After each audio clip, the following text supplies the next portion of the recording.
Well, I'm ready. Hopefully everybody else is. I'm going to call the meeting to order. It's 9 o'clock. Any additions to the agenda? Good morning, Reeve and Council. A couple of agenda additions for you this morning. First of all, item number 12, general matters. We have item A. Councillor Harris is bringing forth a conversation regarding the crosswalk on Range Road 73. And 12B, Councillor Westerland bringing forth a conversation on the RMA police funding model. As well, item 13, under meeting dates, item B, there's an invitation for all of council to attend and one member to bring opening remarks at the Mental Health Symposium. That's coming up this Saturday beginning at 8:30 at the Frank Maddox High School here in town. Also, just of note, council, we have two delegations today due to the weather. Both of those delegations are going to be done remotely, with the exception of the local portion of the Alice presentation, which Nancy Chambers will do here in council. Okay. Anybody, council here, got any additions? Okay, if there's none, just a motion to approve the agenda with the amendments. Shane? I'd like to make a motion to approve the agenda, or I will make a motion. I move to make an, it's a good start to the day. Motion to approve, make a motion to approve the agenda. I move to make a motion. Okay, now you got him rattled. Okay. I move to approve the agenda as presented with the additions. There we go. Good job. All right, discussion. All those in favor? And nobody's online? Okay. All right, so that's carried, that's carried unanimous. We've got the minutes of February 3rd. Any errors or omissions or comments or questions?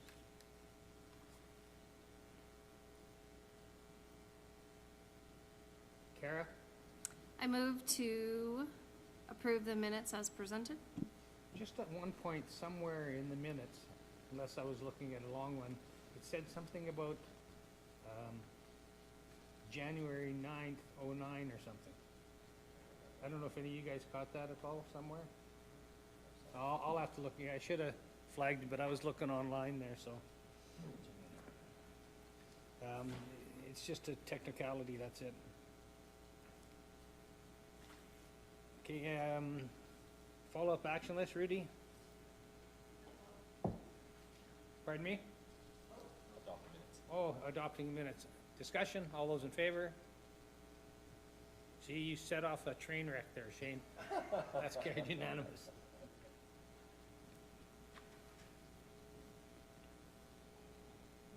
Follow-up action list, Rudy? Thank you, Reeve. One item from the follow-up action list coming forward for council's consideration today. Our Director of Public Works will be bringing forward the aggregate bylaw for discussion. That's the only item coming forward today. Okay, thank you. Motion to receive the follow-up action list for information. Dallas? I move to receive the follow-up action list for information. Discussion. All those in favor? Okay. Repealing obsolescence. Ambulance bylaws.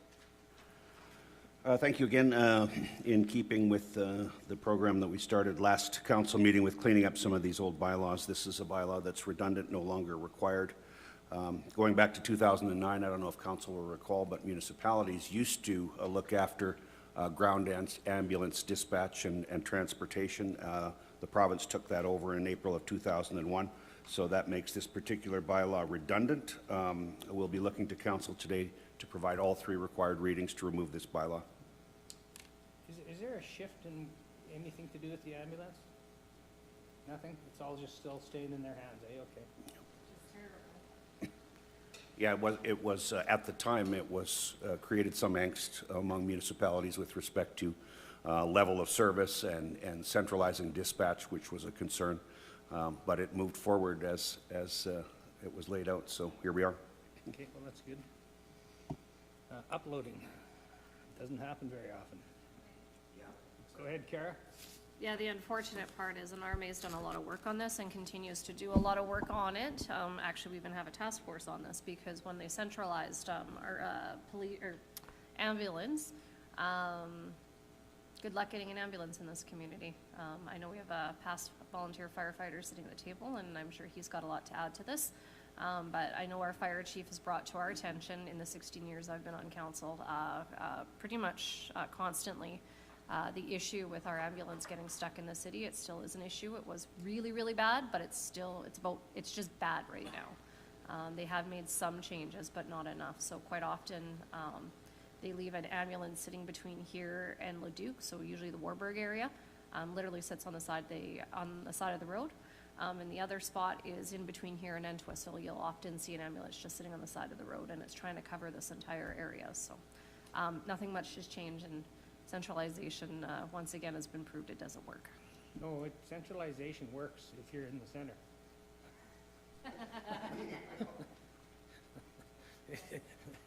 But I mean, that's what happens. The extremities always get starved, you know, for energy, for whatever it is. Hence why amalgamation doesn't work. Okay, go ahead, Dallas.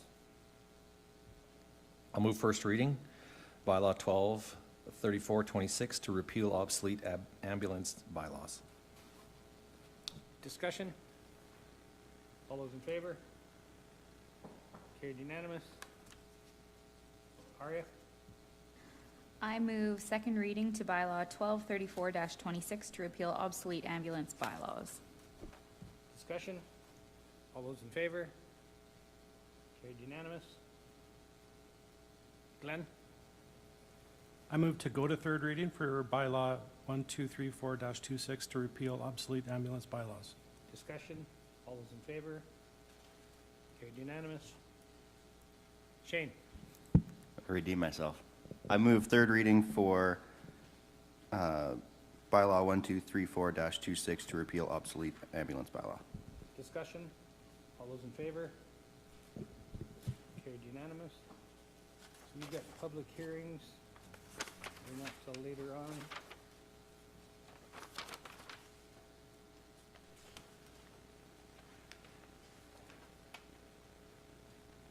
Okay, planning and development.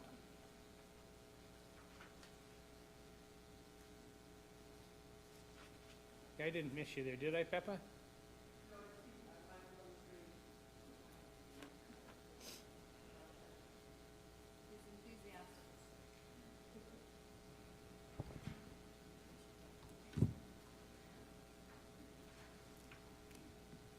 Good morning. Go ahead. Good morning. Rezoning application 25A-015, which is located on pages 104 through 118 of the agenda package, has been submitted to rezone approximately 12.2 acres from agricultural to agricultural holdings within a portion of Northwest 1049-4 west of the 5th Meridian. And this would allow for the subsequent subdivision of an equally sized parcel. A public hearing for this bylaw has been scheduled for April 7th at 10 a.m. And the subject lands are located immediately south of the Brazeau County boundary with Leduc County and immediately east of Range Road 43, from which both the proposed parcel will have access, as shown on the land location map on page 106. The proposed rezoning is consistent with the county's municipal development plan, and the lands, while abutting the Leduc County boundary, are not subject to an intermunicipal development plan, but are in the referral area for Leduc County. Appendices E and F on pages 113 through 118 includes all applicable sections of the county statutory plans and the land use bylaw. Bylaw 1231-26 for the rezoning of approximately 12.2 acres from agricultural to agricultural holdings within a portion of Northwest 1049-4 west of the 5th Meridian is being submitted this morning for first reading. Thank you. Any questions? Shane?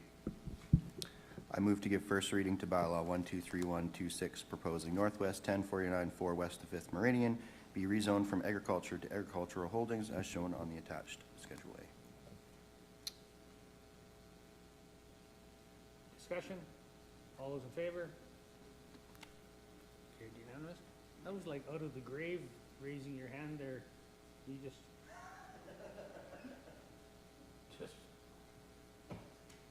All right. Oh, she just wanted first reading? Okay.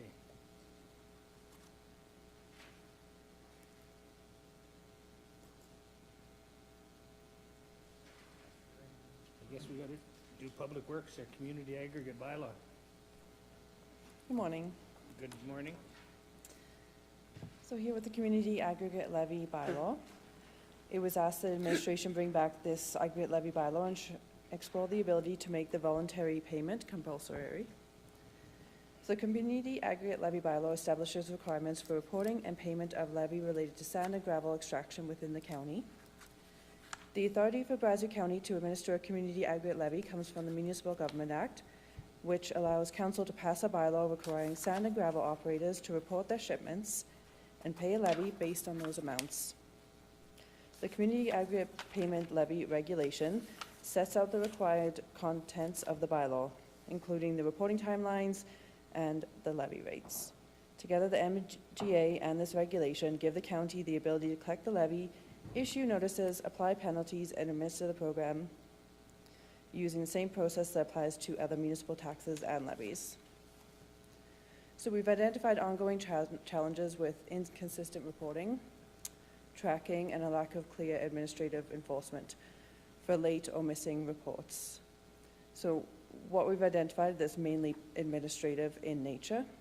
Discussions with other Alberta municipalities indicate the similar challenges are addressed through clearer reporting timelines, reporting fees, and inspection authority to confirm compliance.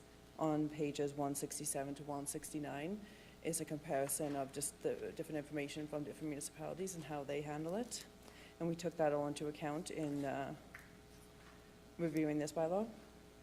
So the proposed amendments are intended to improve consistency, tracking, and enforceability, mainly through administrative means.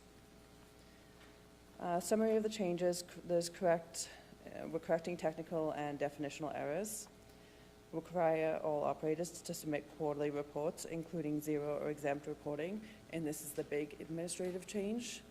A lot of it was just verbal before, and they would claim that it was just exemptions, so this would be requiring them to have those reportings quarterly and sign off on them even if they are zero. Implement a late reporting surcharge, apply late payment penalties consistent with existing fees, authorize inspection and record retention for compliance. So in all that being said, we are looking for first, second, and third reading. I did just want to mention one thing, and I might pull it up on the screen.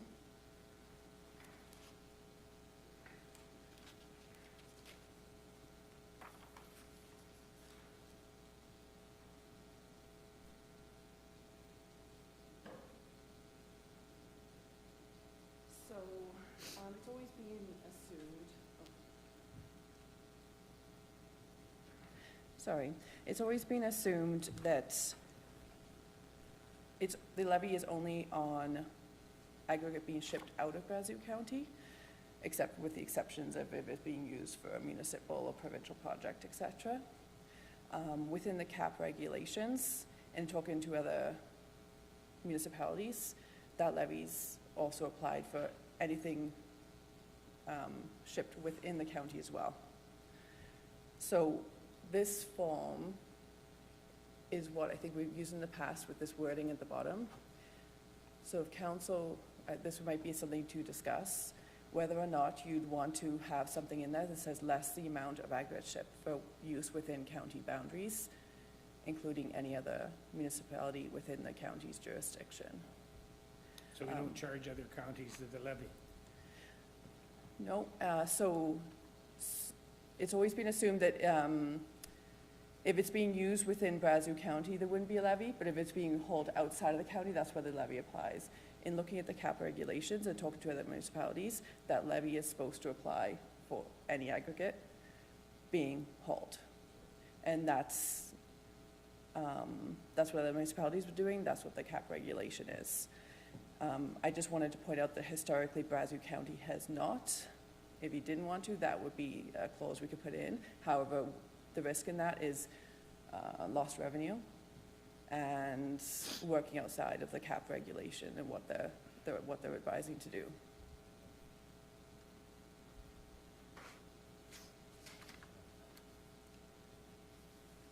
Questions?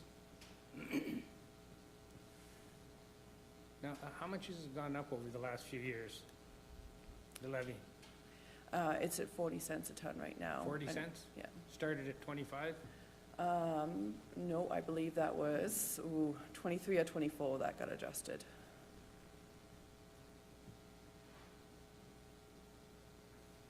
When I say before, I'm talking 15 years ago Right.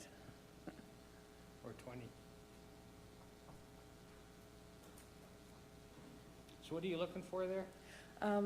First, second, and third reading, and I just wanted to, I don't need anything if you're okay with there being a levy on all aggregate, because that is what the cap regulation says. I just wanted to point this out as it would be a change for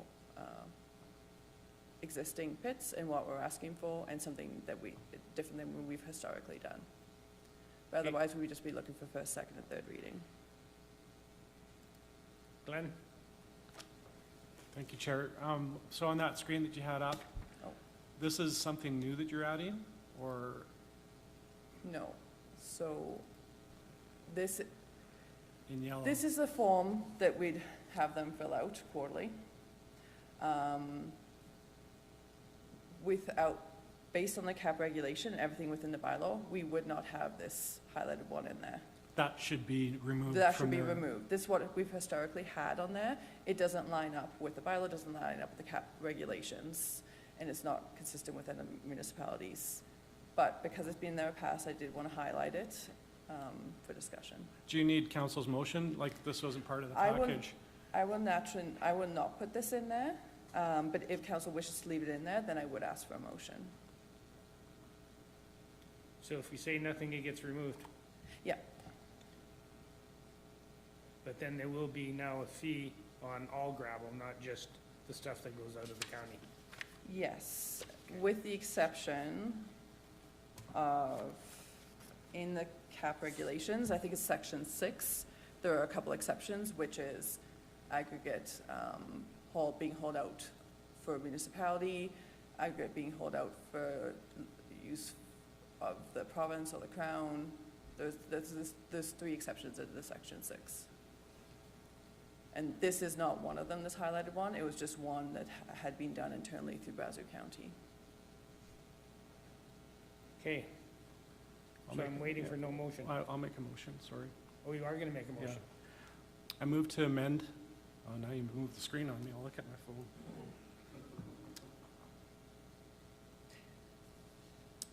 I move to amend the aggregate production quarterly report to remove less amount of aggregate shipped for use within county boundaries, including any other municipality within the county's jurisdiction. Sorry, I butchered that. No, this No. is, So, no, no, no. sorry. No motion. Yeah. So this won't be in there, and I don't need a motion to remove it. I need a motion if you'd like it to stay in there. To stay in there. Yeah. That's why I said you don't, Let me remove my motion. okay. I move to withdraw my motion.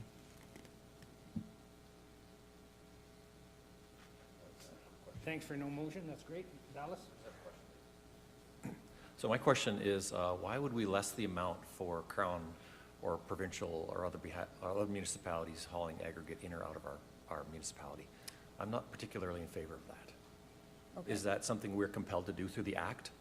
Yeah, this was lined up as from the Cap Regulations Act under the Section 6 with the only exemptions. So they were marking on this form the exemptions under Section 6. I see, yeah. Yeah. I don't particularly like that, but that's what we have. You gotta look at it in the way they had the land, they let us extract the gravel out of it. They're not charging us either.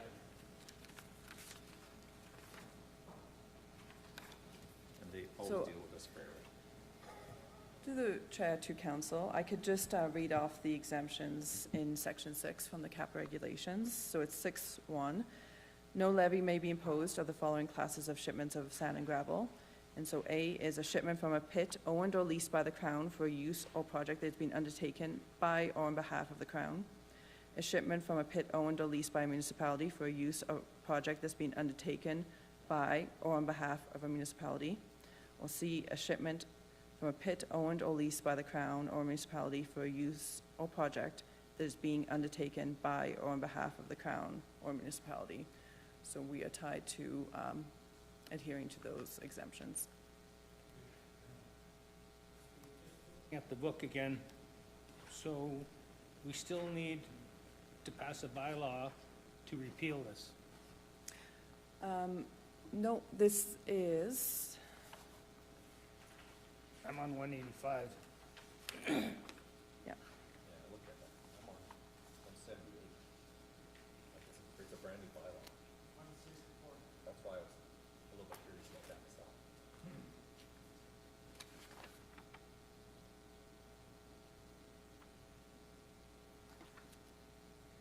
yeah, I have it, the first, second, and third reading of bylaw 1232-26 as presented, which will amend the existing sand and gravel bylaw 1105-22. I can maybe just refer that to Tina if there's any concerns with the way we're doing that. It's just a little confusing, because on 185, you're asking us to repeal the bylaw. I thought it was a new bylaw, so I don't know why we didn't. Bylaw that will repeal and replace your current bylaw, bringing it up to date. It's not an amending bylaw. Okay. Glenn? Then we'll go to our. Thank you, through the chair to the podium. On page 168, you've highlighted some things. Stettler County has a late reporting fee of $100, and Brazeau County has. Now, are you trying to say that maybe we should be considering changing some of these fees, or is this in the schedule of fees that would get changed? Yeah, this is in schedule of fees, we're gonna change. So this bylaw won't affect the schedule of fees then? We have referred this bylaw and this report out to the CPOs as well as finance. So anything that needs to be adjusted in community fees, they've been aware of it, and they would bring that forward later time. Okay, I'm good then. I move to give first reading to bylaw 1232-26, Community Aggregate Levy Bylaw as presented. Discussion? All those in favor? Are you? I move that council give second reading of bylaw 1232-26, Community Aggregate Levy Bylaw as presented. Discussion? All those in favor? Carried unanimous. Shane? I move to go to third reading for bylaw 1232-26, community aggregates levy bylaw as presented. You're really trying to redeem yourself since this morning, aren't you? All right, discussion? All those in favor? Carried unanimous. And anybody wish to give third reading? Dallas? I'll move third reading. 1232-26, Community Aggregate Levy Bylaw as presented. Discussion? All those in favor? Carried unanimous.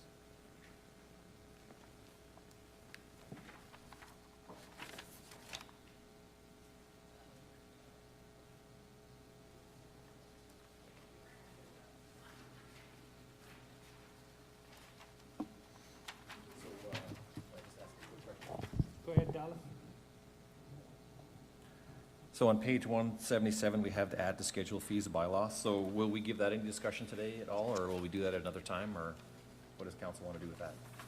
Page 177.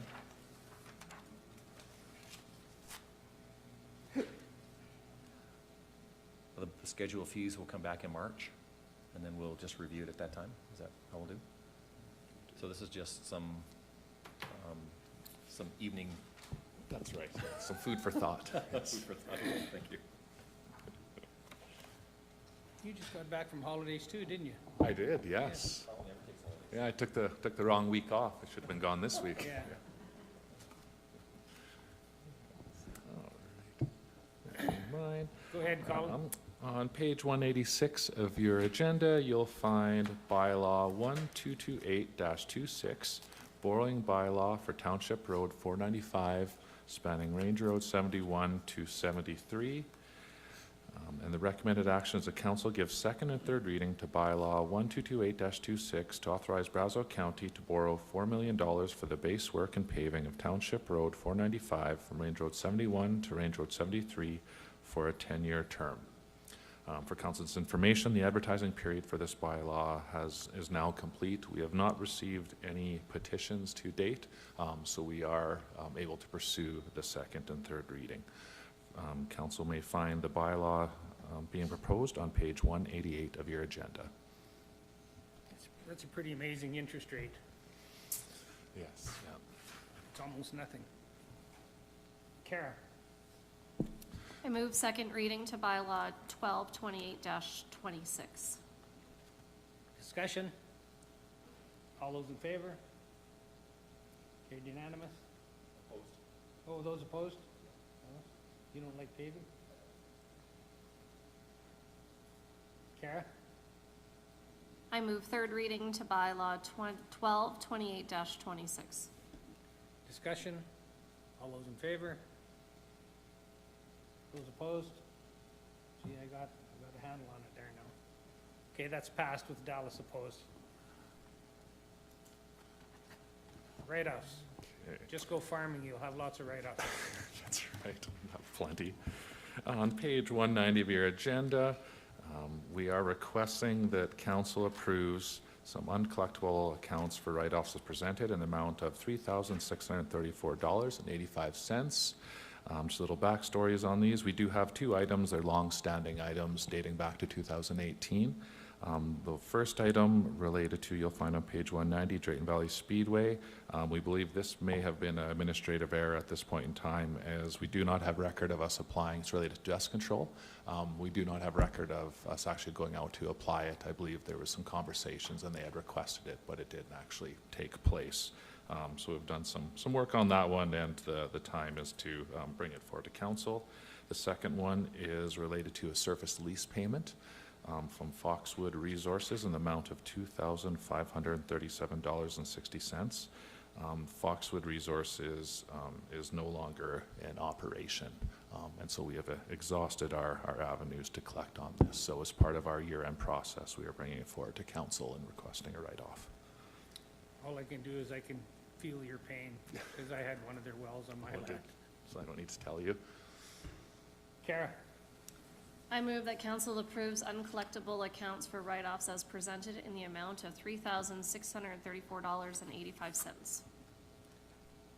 Discussion? Glenn? Just a question through the chair. Does this include interest, like, that's accumulated? There is, yes. Okay, thank you. Did we vote? How about now? All those in favor? Carried unanimous?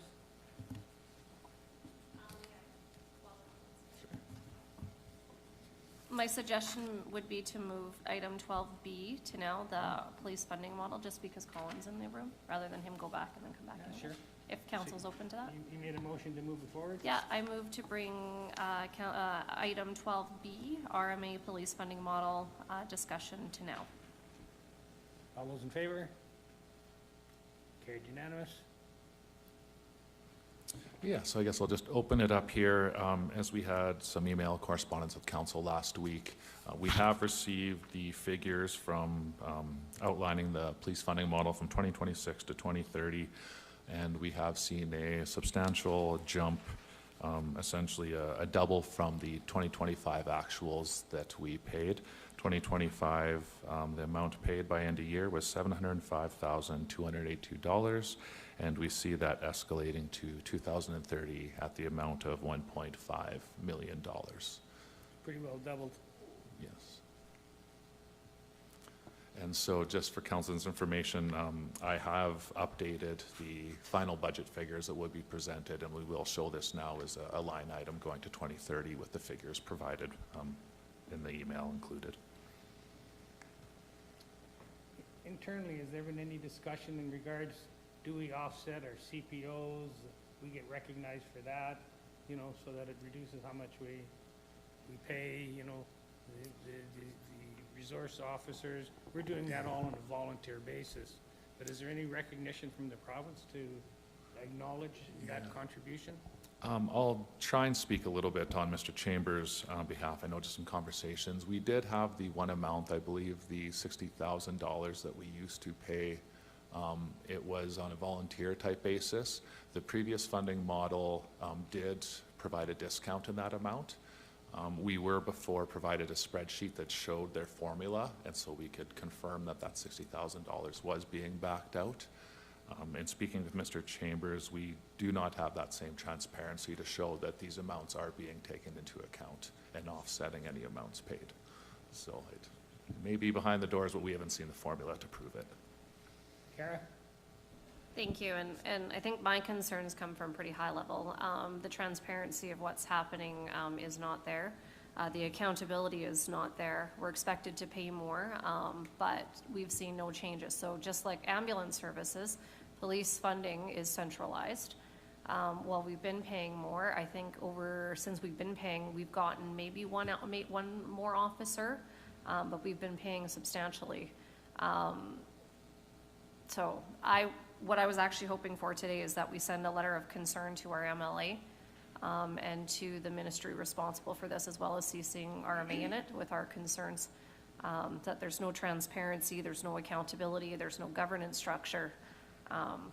We just pay, and we have no say. Zero. We should, I still think we should maybe let them know that, you know, we've been trying to be a good steward, you know, of police and services, and we should at least be credited for the extra stuff that we paid for, and that it's the same as reducing the amount we should contribute. I think that would be included in the letter, but I Yeah. think the concerns are exactly what you're saying. Like, I mean, it's a positive, it's a way to take something negative and make it positive, but I agree with you, but we need to do something. This is ridiculous.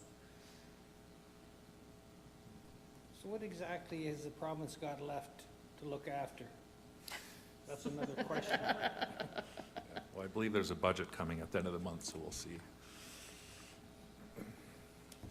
You know, it's, Oh, speaking we're just being taxed like too much, and with the education where we have no choice on that. Same thing with, if you look into the education requisition, the same thing happened. I mean, this area, everybody in the province got a massive increase on school requisition. It's something we collect, we have no say over. If you talk to, I did reach out and talk to our school trustee. I've got concerns, personal side of stuff, but just so you're aware, I think majority of counselors aren't aware, we now have to pay for busing.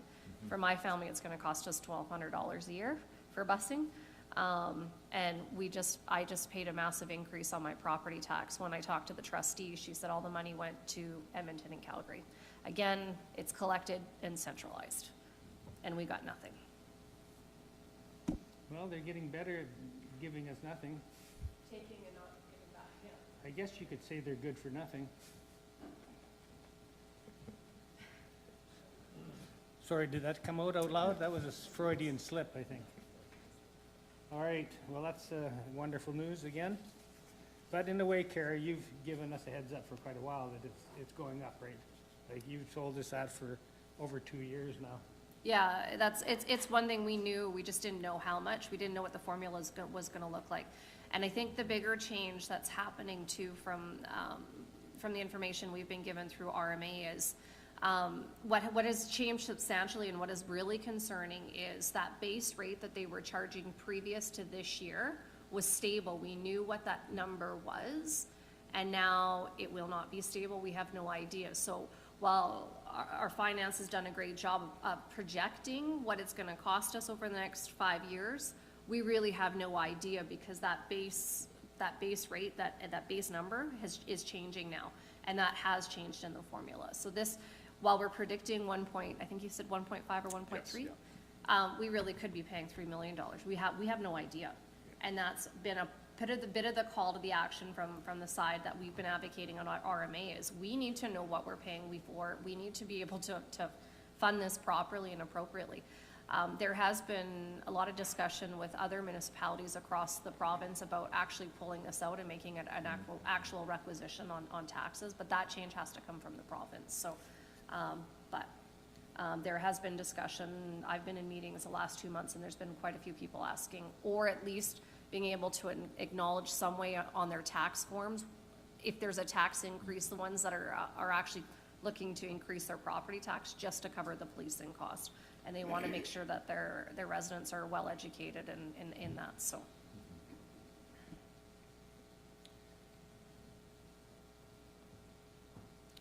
Glenn? I don't totally understand. It's not a total surprise because last year at RMA, we were told at the budget cycle that they were going to cover the costs of, we were going to get charged more last year. And they said, well, we're going to cover it this year, but you're going to have to budget properly and accordingly for 2026. You're going to get ready for it. And so, yeah, talking to the Reeve of Wetaskiwin County, they had already set aside money for it. They knew exactly how much they were going to have to put aside. Well, that's what the Reeve told me, that they had already set aside an account. They'd set aside reserves for that increase. So they were prepared for it because they finalize their budget. They don't do an interim budget. They just hammer it down and it's done. So there's no changing it once. So they were forced to make that accommodation. So we did know that we were paying more, that we're going to be paying more. I don't know. The province, I don't think they're going to change their minds on this. They made it very clear that's what they're going to be doing. Who's the top cop right now? Who?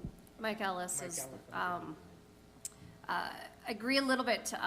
So yes, and I do know the situation in County Wetaskiwin. They did set some money aside. They didn't know exactly how much they needed because the formulas weren't set. And that's what happened December 18th of 2025. They set the formula. And what I'm trying to say is that base and that formula number, they start somewhere. And that number is going to change every year. So we can budget all we want, but we really don't know year to year what we're going to be paying.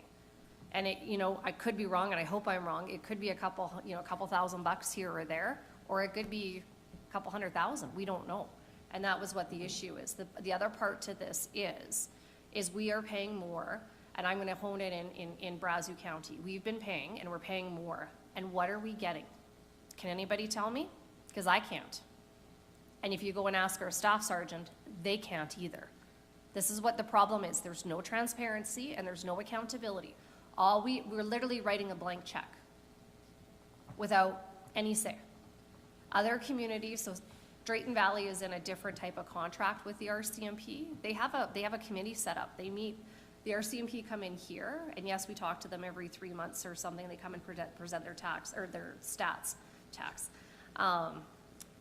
But they actually have a committee where they have direct say into what policing goes on into their community. And the RCMP do it to an extent with us, but they actually have formal committees set up and a formal process to do that, where we haven't. And that's been the call all along since rural municipalities have started paying for policing about 5 years ago, Colin, correct me if I'm wrong, 5, 6 years ago. So prior to that, Councillor Gunderson, we didn't pay at all. And all the extras, we had an extra school resource officer, we were paying, extra overtime for the RCMP, that was extras on top. And then 5, 6 years ago, we started paying for police, and with the understanding we would have direct say. And here we are 6 years later, and none. And other than, all I see is escalating costs with no accountability. Weren't we also paying for secretarial support as well? Yes, we do pay for admin. Both Breton and Drayton, but I'm not sure because Breton's closed, so they must be handled somewhere else right now, but, yeah. Take it to the courts? You mean RMA? We'd have to have a resolution. We have a resolution. Do we? It's to take it to the courts, Kara? I've asked for a letter to our MLA, and that's what I was asking for today, is we should be sending a letter to our MLA as well as the minister with our concerns.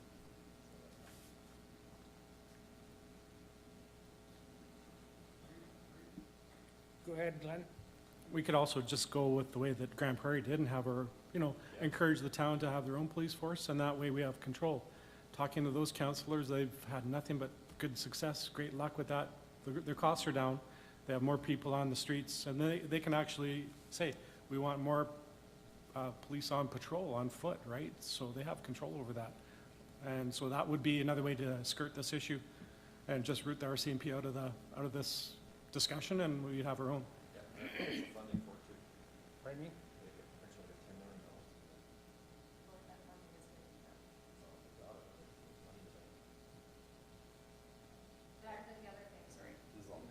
The other thing with your own police force is you have to have the infrastructure to do so. The one thing that the city of Grand Prairie has over the rest of us is they own their infrastructure. We don't. We'll be building a brand new detachment. Where are we training them? Where Grand Prairie had that all in place already. Which is why they were successful. Well, you've done it again. You've put my depression into a depression. We'll be always guaranteed to have a job. All right, well, thanks for the bad news. Um, Go ahead, Kara. Would we be open to sending a letter? Yeah. Okay, I move to direct administration to prepare and send a letter to our local MLA and the is it public safety? They change names all the time, that's the other. Anyways, the applicable ministry and premier on our concerns regarding the police funding model. Now, and I'll just give you an example. I got robbed again, fuel-wise. They sucked the fuel out of my tractor again. So, you know, every 6 months or whatever, you know. So you don't have any police service out there. And how do you have police service when you got 2,000 kilometers of police roads and things like that? So I'm not blaming them. It's just, you just got to accept your fate. It was a tank truck, a silver one.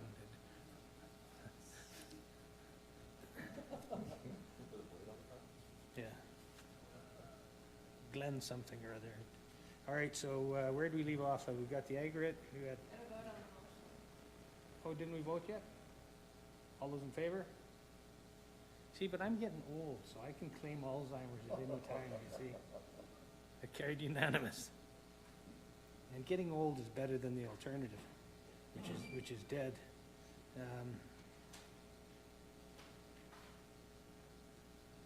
So we've got all of those done. We're down to corporate services.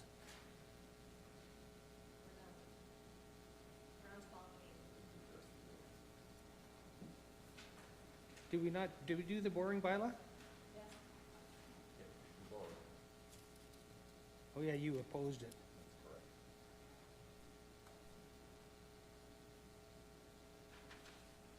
Well, we've got 11A before 12A.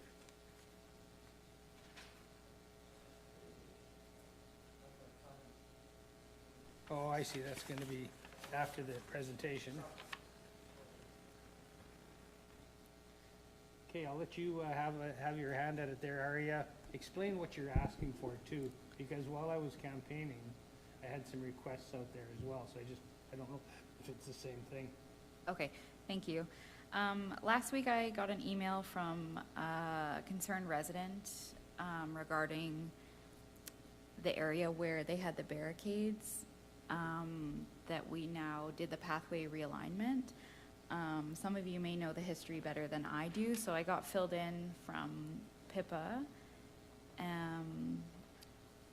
So I'm not exactly sure what the residents are looking for.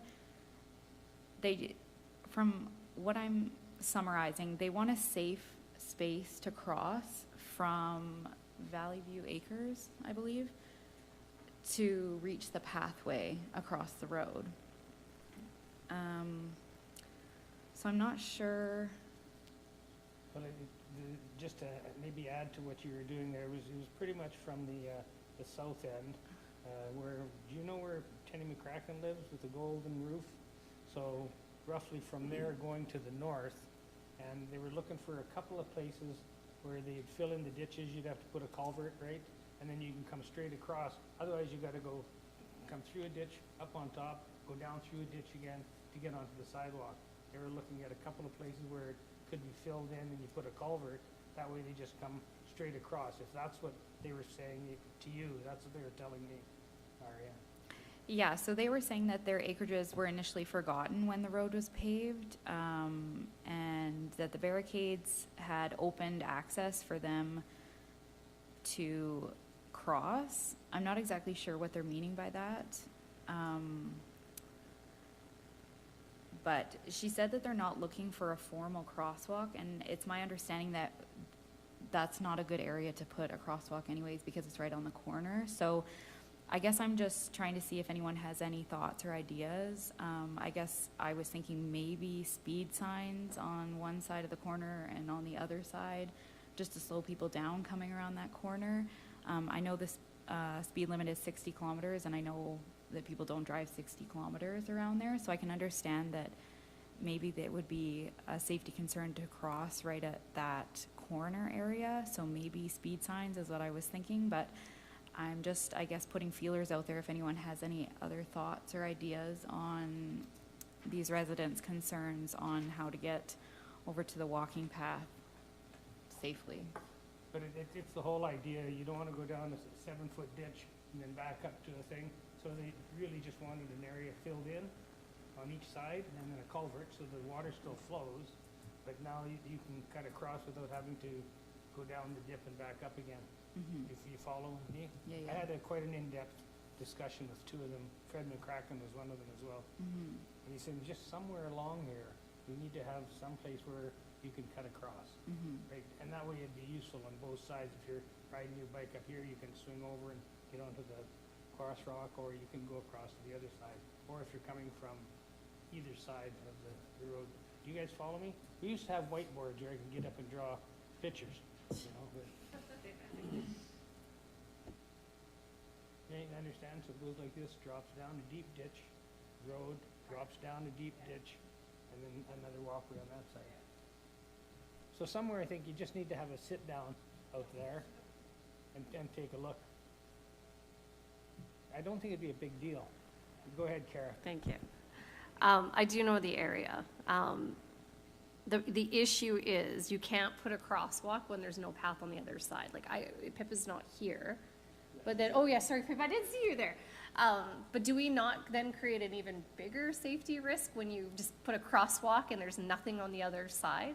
Like I hear what you're saying, you're gonna have to put a culvert to where? And a path to where? No, a culvert in the ditch, and then there is a path there. No, That's there what- isn't. I know which subdivision she's talking about. They do not have a walking path. I don't know the subdivision, but there is a walking path on the west side where we fixed. where Yes, they- oh, yeah, yes. There's But a walk the path there. residents that have the concern are the ones on the other side. And there's no walking path. It's both. In other words, whether you're going this way or that way, you have to get across the road. Yes, but putting a crosswalk also is not going to fix the problem because there's no path on the other side. So you're gonna build maybe help me out, Isn't there a path on the River Ravine side? the one side? so this is what the problem is, there's only one. And the other thing I have to this is we have how many subdivisions in this county that don't have any of this? Because they live in the country with country services and not town services. But The chair of anyways, the sorry. council. Help me. Yeah, exactly right. So it hasn't been brought forward as an administration recommendation. There wasn't one there before. It's not conducive to it right there. And to make the decision to have one here, there is a number of other subdivisions which also don't have crosswalks and access. So that was why it was brought forward to be a council discussion. Council wishes, we could do some reports and bring something back for budget. However, yeah, there is not a crosswalk on that, a pathway on the east side. So the area it's in is not, Public Works doesn't deem it as a great area to make a formal crosswalk. If we were to fill an area of the ditch and et cetera, you're almost saying that you're allowed to walk there. In doing that, liability-wise, you are mandated to make sure that it is a formal crosswalk, and we do light it and mark it, et cetera, for safety. All right. Well, I understand it better. I just thought there was one there on the east side. Because then it just seems simple. Fill in the ditch, put a culvert, And where you're it- filling in the ditch, and you can drive across. And I think through the chair, there is an area further south that a resident had on and off been putting a bridge in the right-of-way in. And then he'd have to remove that, because that's, again, something that's not a bit of a liability risk that isn't allowed. A resident's not allowed to put in our right-of-ways. Well, and you're right, Kara. We sometimes focus on a complaint and do something extra where other people have nothing. Kara, I'll go to you then, Yeah. Aria.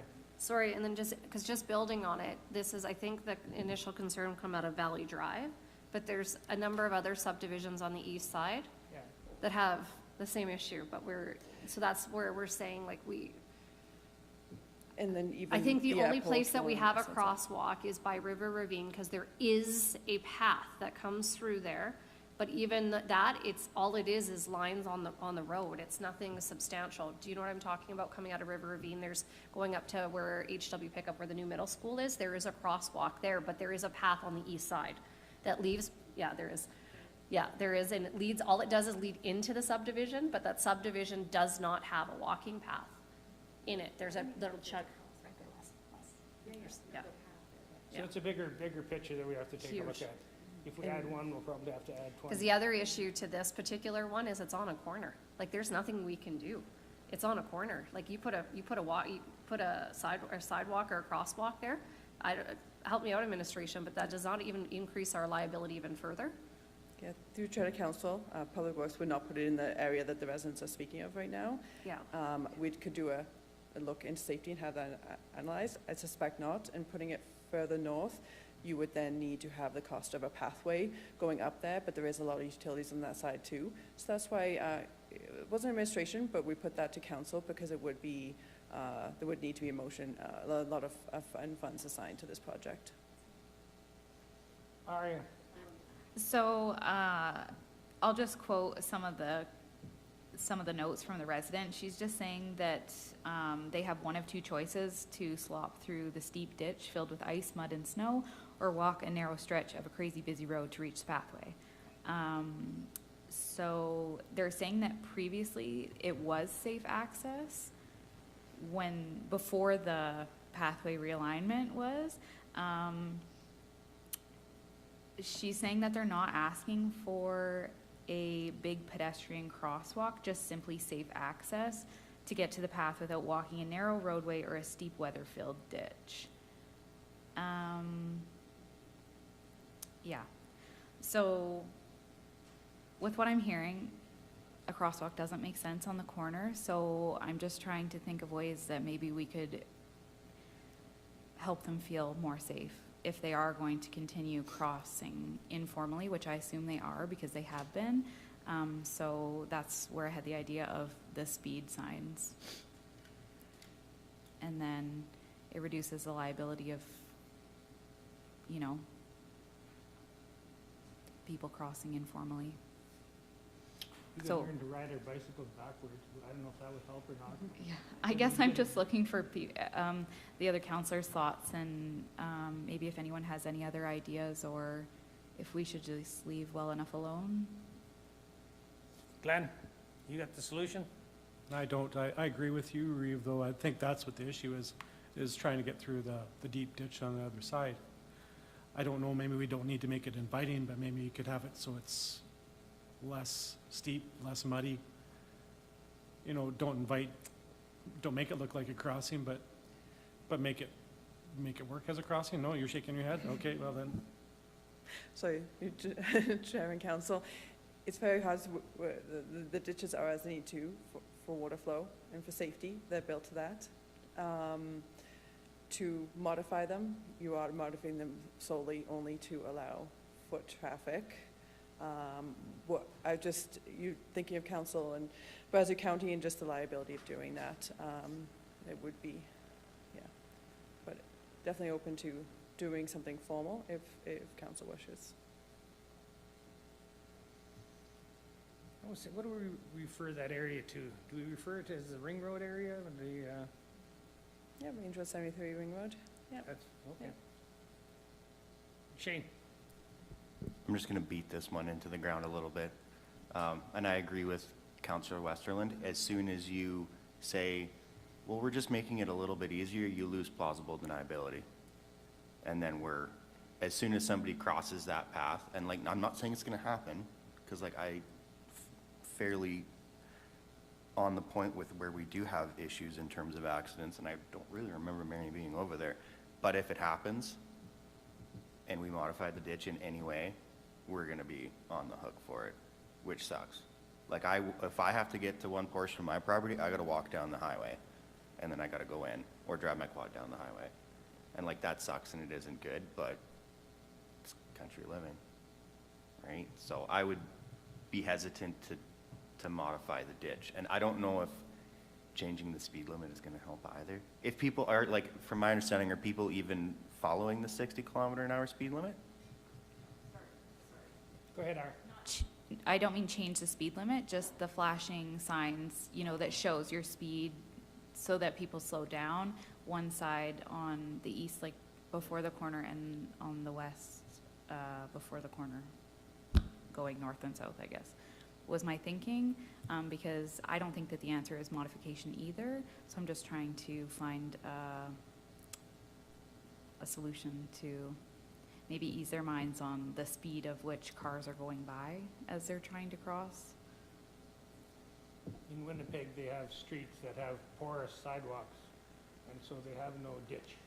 They just have a membrane over the top, and the water just flows through underground to a culvert system, and the way it goes. I think it was millions and stuff to do it, but that's how they solved the problem with no ditches. They have a ditch, but you can't see it. So I don't know, I don't have a solution. Shane? I think our Councillor Harris came up with a good solution. If there's an issue with people speeding there, we can either put up those speed signs to show people their speed, because those work. Like, Calmar's a great example of that. I never speed through Calmar. Or maybe there needs to be more enforcement from our CPOs out in that area in terms of speeding, and keep people thinking, man, I can't speed around that corner. If that's, like, if people are speeding there, then let's slow them down. Let's find out the cost of them too. I think they're around $2,000, aren't they? Am I in the ballpark?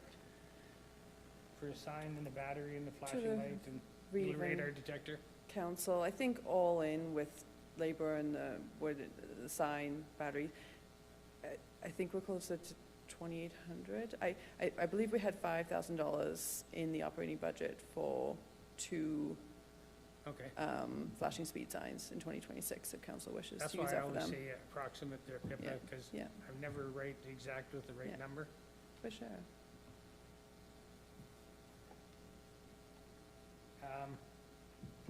I think first of all, we'd have to analyze what the solution is first before we just buy a speed sign. That might be the best way to go. But, you know, you could have, you know, go out and take a look and maybe give us a map and see where you think you might want to put these things. Through the chair to council, if there was direction to give in the speed signs, then operationally we would determine the best place for it at that location. Sorry, I missed. If council wishes to, us to look into speed signs, we could purchase and install those, and we determine operationally, maintenance would determine the area that I'd put them in. Okay, what's your thoughts there, Aria?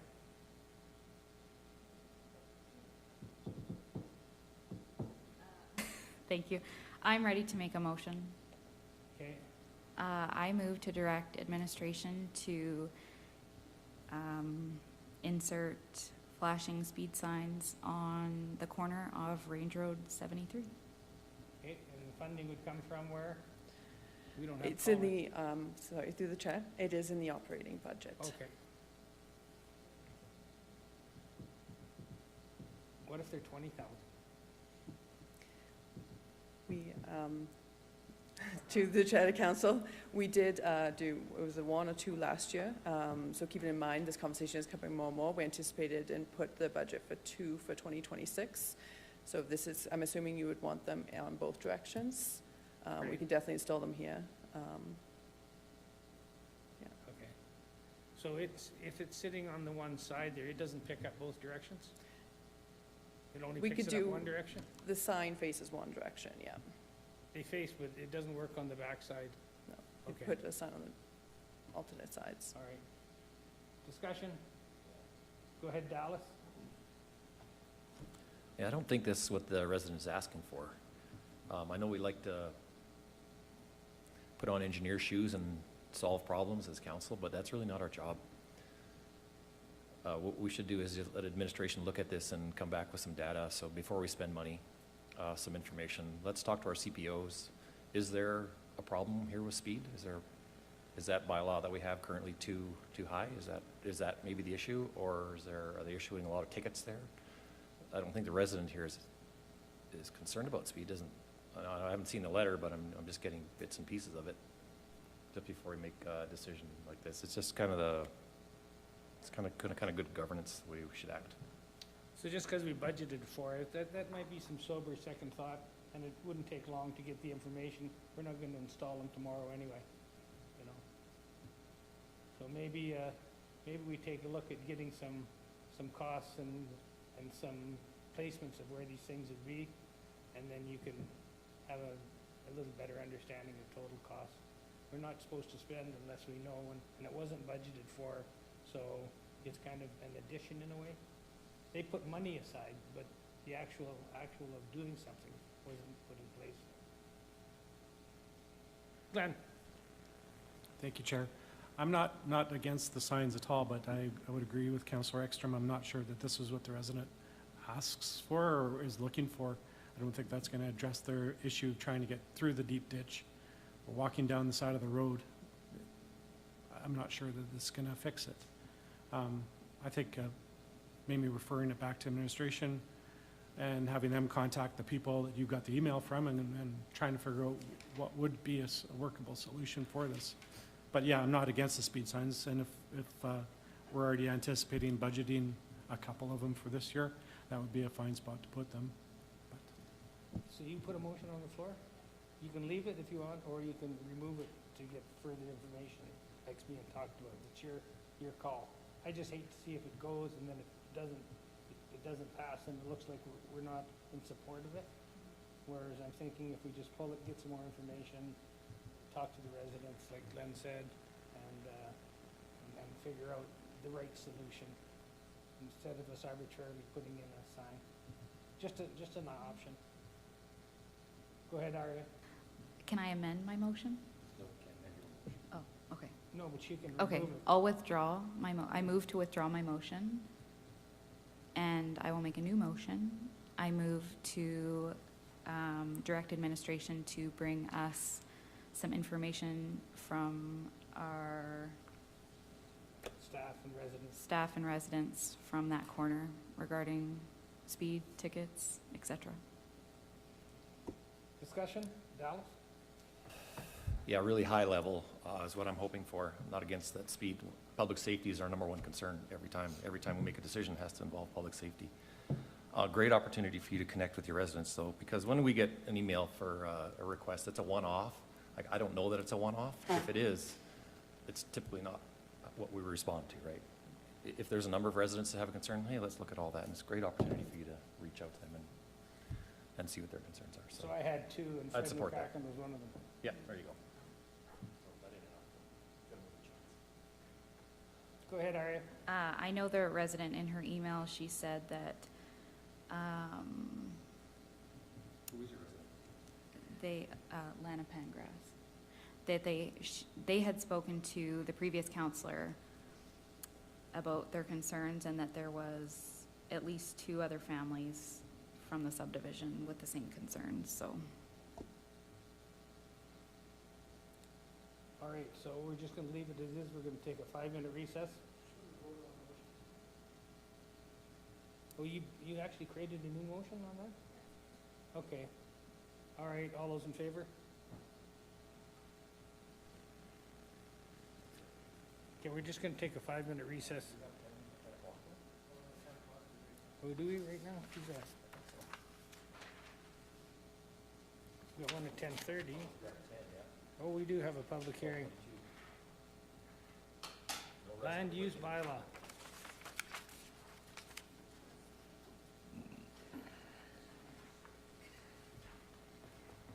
Impacting your break this morning. Sorry. Good morning, council. I'm bringing forward rezoning application 25A009, located on pages 119 to 144 of the agenda package, which has been submitted to rezone southeast 1748-7 west of the 5th Meridian from agricultural district to direct control district to allow for 64.25 acres to be used for natural resource extraction and natural resource processing operations at a proposed new gravel pit, and 94.94 acres for agricultural use.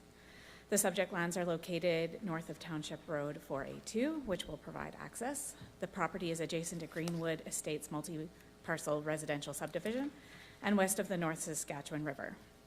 The land location map is located on page 122. The application was circulated for review and comment to external agencies, internal departments, and adjacent landowners. External comments were received from Fortis Alberta and TELUS, which both advised they had no concerns. Alberta Arts, Culture, and Status of Women identified that the applicant must obtain Historical Resource Act approval prior to any surface disturbance. Alberta Transportation and Economic Corridors had no concerns, but advised that the municipality is expected to mitigate the impacts of traffic generated by the development approved on the local road connections to the highway system.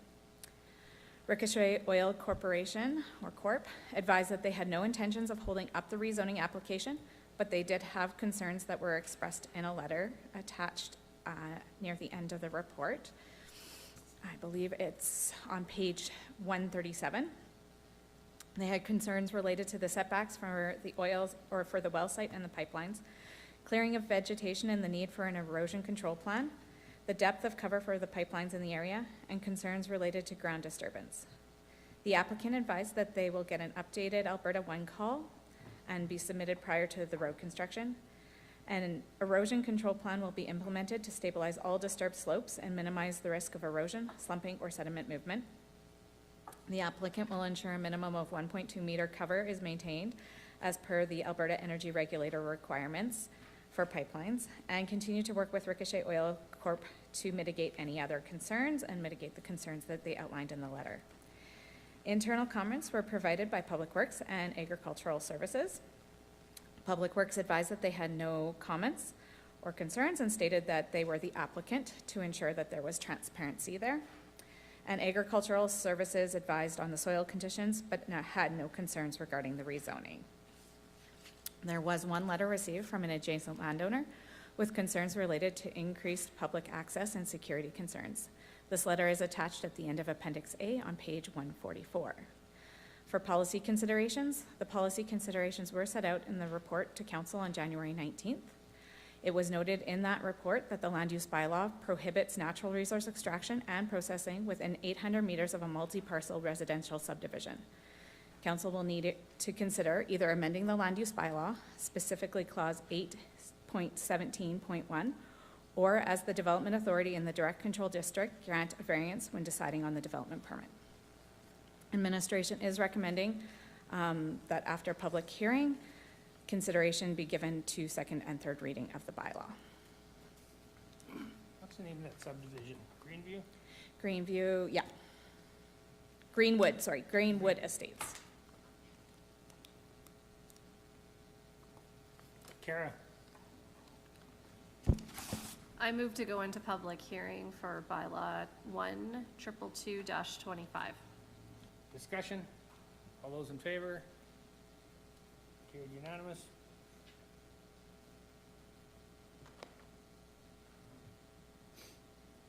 So you have to chew your cabbage twice now? No, you don't. You don't have to.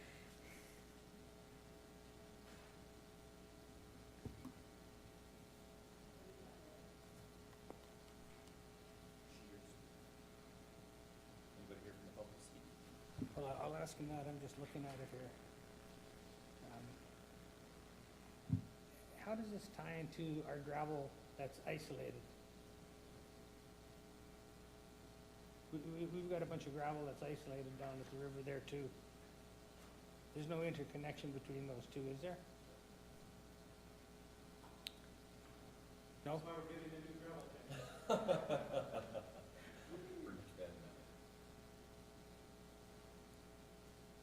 Well, because we've got stranded gravel, and the guy that owns the, I forget his name again too. Huh?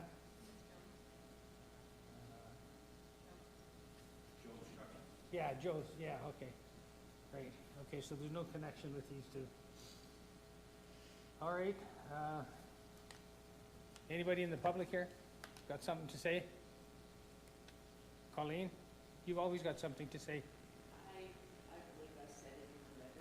Okay, I expressed my concerns. I don't feel that I have any, I have no business saying, no, we can't rezone this because I have gravel pits down there. So Right, okay. But I have concerns about what's going on there, like going forward.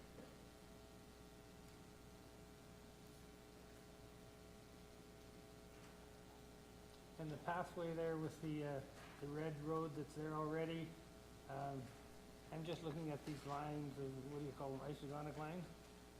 It's gotta be pretty steep there. So going down, it's easy, but going back up is a little harder.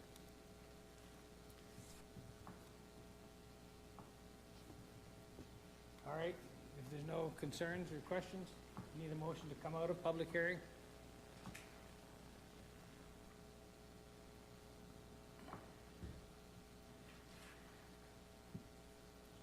Dallas?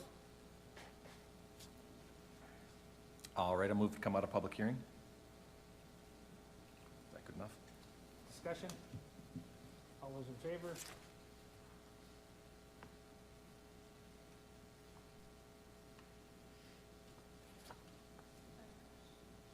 Kara? Just from looking at the pictures, there is some concern about erosion.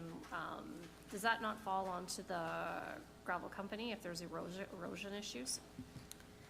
So through the chair to Councillor Westerland, there will be a control and erosion plan put in place by the applicant for both the roadway going in, where the gravel trucks will go in and out, as well as the operation itself. Sure, we're not using the area at all for our own gravel? Is that the plan? This is just strictly for the private sector? This gravel pit is for Public Works, which is why they noted that in their internal referral, that they had no concerns, but they also wanted to be very transparent that Brazeau County is the landowner and is the applicant for this rezoning application. So, I just yes. misunderstood. I thought it sounded like we were just dealing for private contractors, not the county.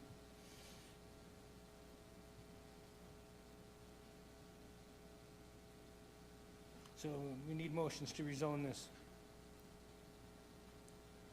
Glenn, and then Kara? Is there any information about addressing some of the concerns from the nearby residents as far as the operation less than a quarter mile away from the residents and the thought of the gravel crusher running 24/7 doesn't sit well with them? Is that going to be a case or an issue? So through the chair to Councillor Gunderson, it is my understanding that the applicant, so Public Works, has reached out regarding the public access and security concerns. They have no intention of running the crusher 24/7. That can be also addressed through conditions at the development permit stage, in which council can put conditions of hours of operation for that type of operation and work. However, if you would like a more detailed answer, we do have the applicant, which is Public Works, here to provide further information regarding addressing those landowner concerns. That was my biggest concern out of that letter. Thank you. Kara? Nope. Dallas? Yeah, I think it would be appropriate for Public Works to address those concerns. The adjacent property holder is going to be directly affected. They take it on the chin, and I think that we can go above and beyond to ensure that their needs are being met and that we have a great relationship with them, even though they're gravel extractors as well. But let's lead the way, county. Go ahead. To the chair and council. So this would not be 24/7 crushing or operating. So this is meant to be a 75-year, 50 to 75-year pit for Brazeau County. We'd be looking at once every third year crushing schedule, which would last, worst case scenario, 3 to 4 weeks. We would be following all recommendations of the development permit, noise, work hours, etc. Once the stockpiles have been crushed, we would be hauling highest 5 days a week for a 2-week period between months of June to October. So it would be limited time. It's just with that crushing time frame. Once every third year, we'd be doing crushing for a maximum of 3 to 4 weeks. And then hauling would just be a limited time period too, of 2-week time periods within operating hours that we were given within a development permit. Dallas? Well, that sounds fair. In the letter that we received from Mrs. Anderson, she's concerned about some thieving, some some dirt bikes and some, we've got some concern with a gate there that may have been compromised. And can we address those concerns? Can we put signage up? What kind of things can we do to prevent ATVs and people who should not be accessing our property to accessing their property? Through Chair and Council, there is currently a gate there, so there will be a gate. It is fenced at the front. Landowner, Andersons, will have access through that if they need to as well. It was discussed about moving cattle, et cetera, so that would be an option in the future, and they always have access. It would have a gate, it has a gate and will continue to have a gate and fenced off for thieving or anything else that shouldn't be in there. Yeah. Okay. Yeah, so if we could get a little more traffic from our CPOs down there, we got 3 CPOs now, maybe we could just include that in one of our routes to ensure that anybody who doesn't need to be there isn't there. And can we put up some signage or some stuff like that for dirt bikers, ATV guys, because they don't access from the road. They come from wherever they come from. They basically drop out of the sky to get there. So as long as we have some indication that that's private property and it's not for them to access for recreation. It's hard to do. I was in Thailand, and we We're not found some trails through the bush that put us into a place where they had machine guns. So we got out of there quite fast. But when you got a dirt bike, you can go a lot of places. There's trails everywhere out there. Yeah, so what do you want to do then? Glenn? I move to give second reading to bylaw 1222-26, proposing southeast 17-48-7, west of the 5th Meridian, 159.9 acres, be rezoned from agricultural district to direct control as shown on the attached Schedule A. Discussion? All those in favor? Carried unanimous. You want a third reading if we can to get it cleaned up, if council would agree. Aria? I move to go to third reading to bylaw You 1222. don't have to do that because first reading was already done. So you only do that when all 3 readings are going on. We're only doing 2 out of 3. But it was a good try. You learned something. So you can give third reading if you like. Thank you. Appreciate it. I move to give third reading to bylaw 1222-26, proposing southeast 17-48-7 west of the 5th Meridian, be rezoned from agricultural district to direct holding as shown on the attached Schedule A. Okay, I'm calling the meeting back to order. We left off on the 10:30 public hearing bylaw. Does somebody want to make a motion to go into public hearing?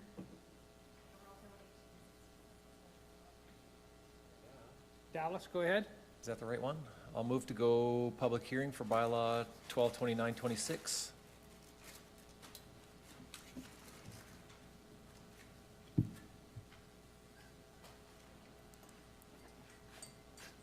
All right, discussion? All those in favor? I was just looking at Shane eating that pink ice cream cone. Go ahead. Rezoning application 25A-013, located on pages 145 through 153 of the agenda package, has been submitted to rezone approximately 10 acres from agricultural to agricultural holdings within a portion of Southwest 31-47-6 west of the 5th Meridian, which would allow for the subdivision of an equally sized parcel. The subject lands are located south of Highway 616 and immediately east of Range Road 70.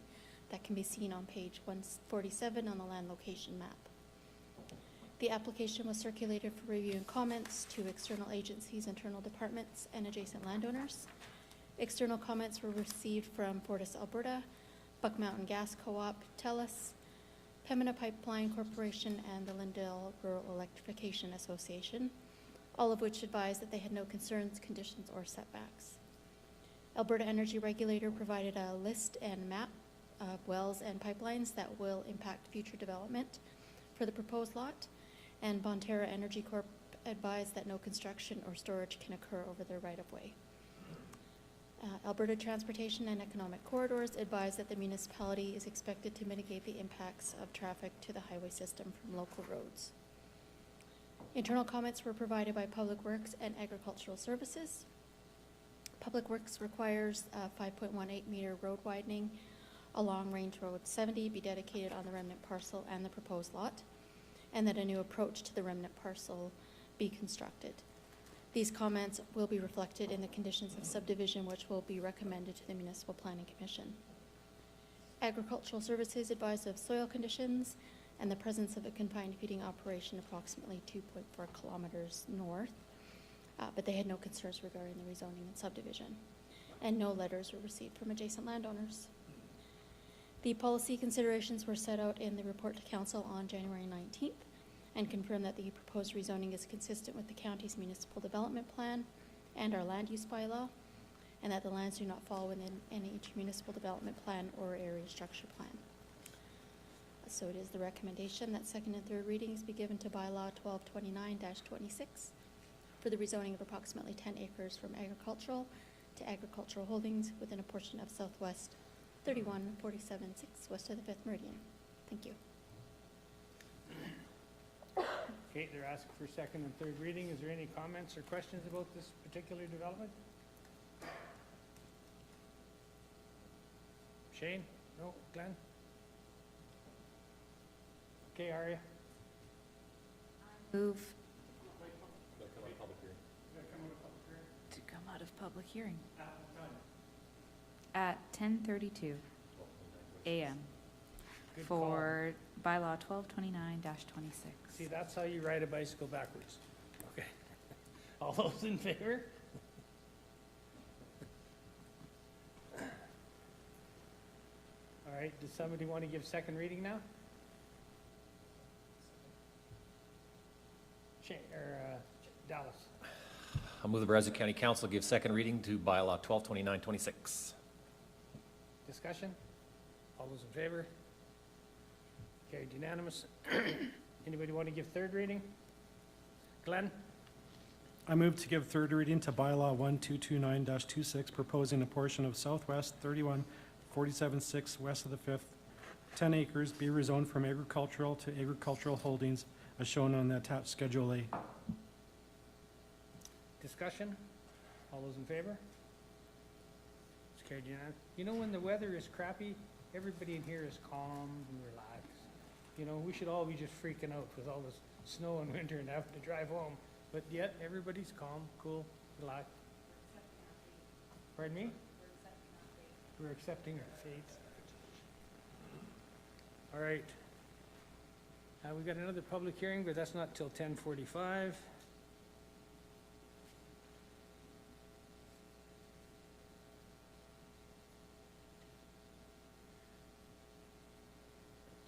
So are we on 13A?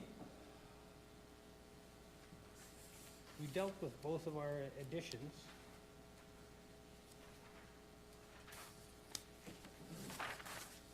So 13A, Town of Drayton Valley Construction Showdown Challenge.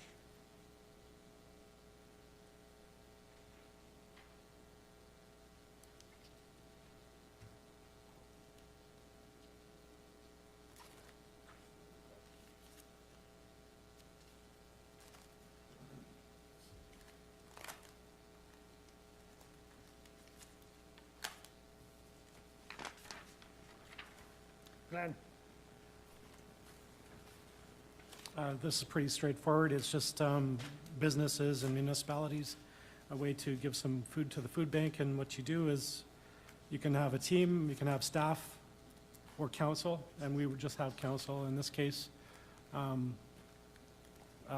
participate in this, and you'd bring in cans and you'd set them up in the CEO's office, and you'd build a big design, and then yeah, if the best design is going to win a prize. Well, not a prize, but you'll win it, and yeah, the food all goes to the food bank afterwards.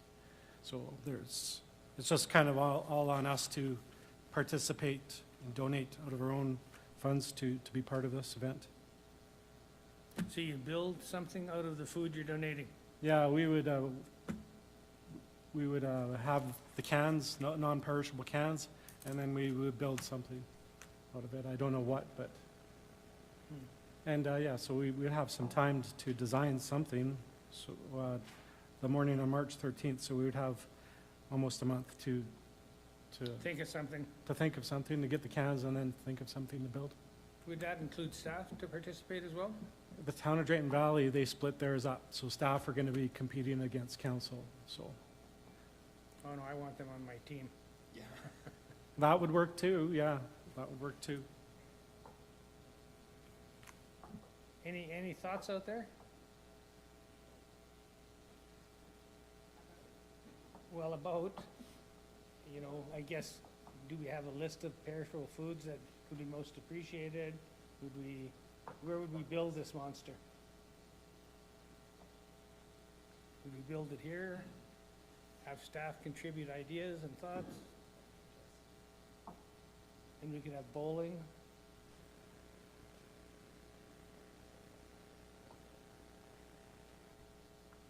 Aria? I did have a look at some ideas last night of this construction concept. I did find a couple that I think would be, I guess, related to the county. There was a beehive made out of cans, which I thought was quite cool.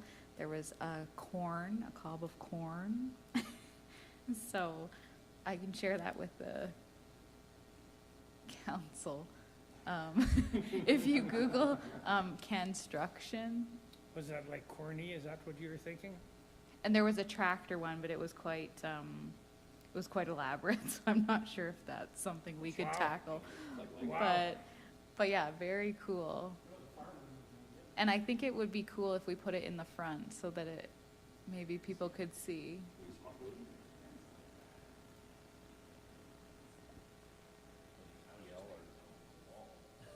Yeah, we could put Brazeau County in the wall.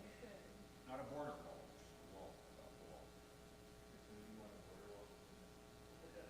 Between the town and the county. That's pretty tricky.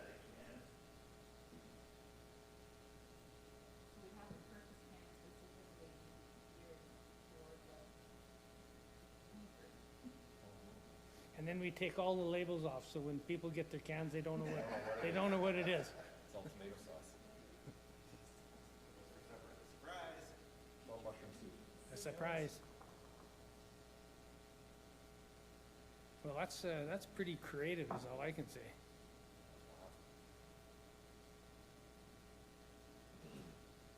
Construct the Brazeau Dam.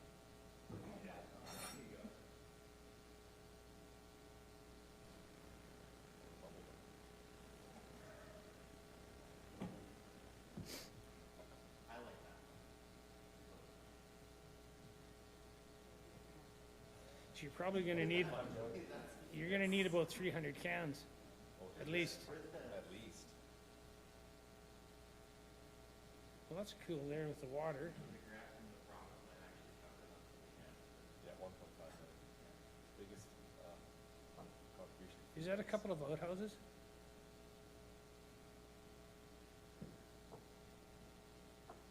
I'll never miss. Except that.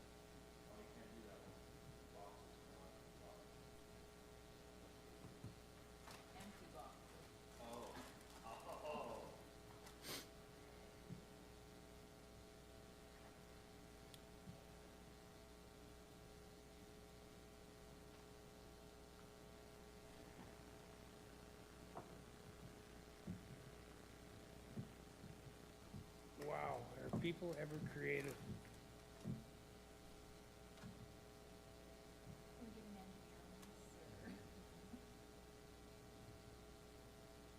You have something with a slow-moving sign on its butt.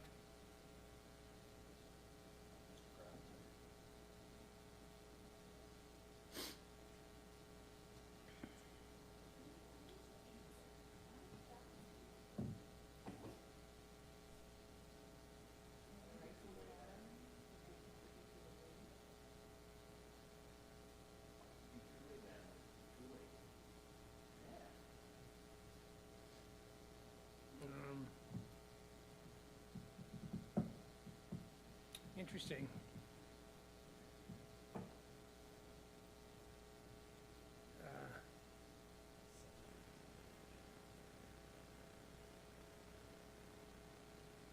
So you don't have much time, eh? 3 weeks?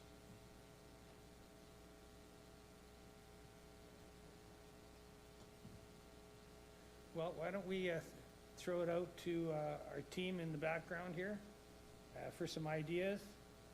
Does that sound like something, so that they're included in what's going on?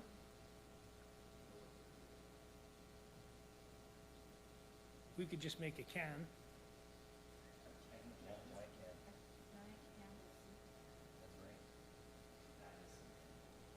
That's Andy Warhol stuff. Marilyn Monroe.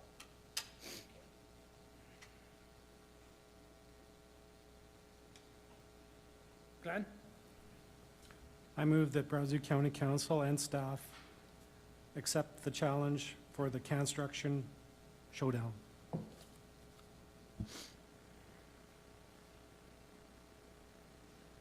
Yeah, so something like this, even if you bought 500 cans, you know, that's only a $5,000 donation only. I mean, we did that for, you know, just a chair, you know, something like this, and it's gonna be, it has a use at the end of the day of feeding the people. We could make a little homeless camp with trees and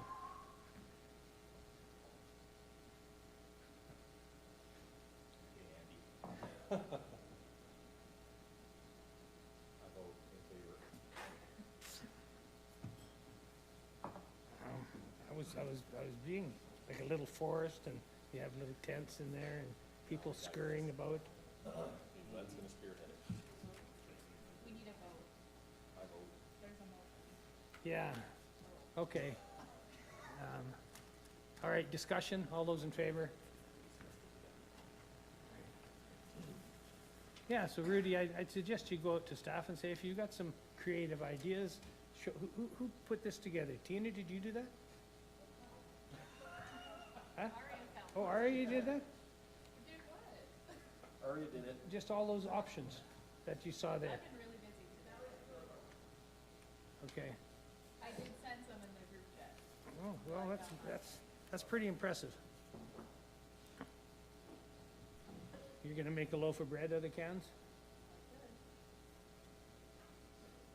What's your idea, Kara?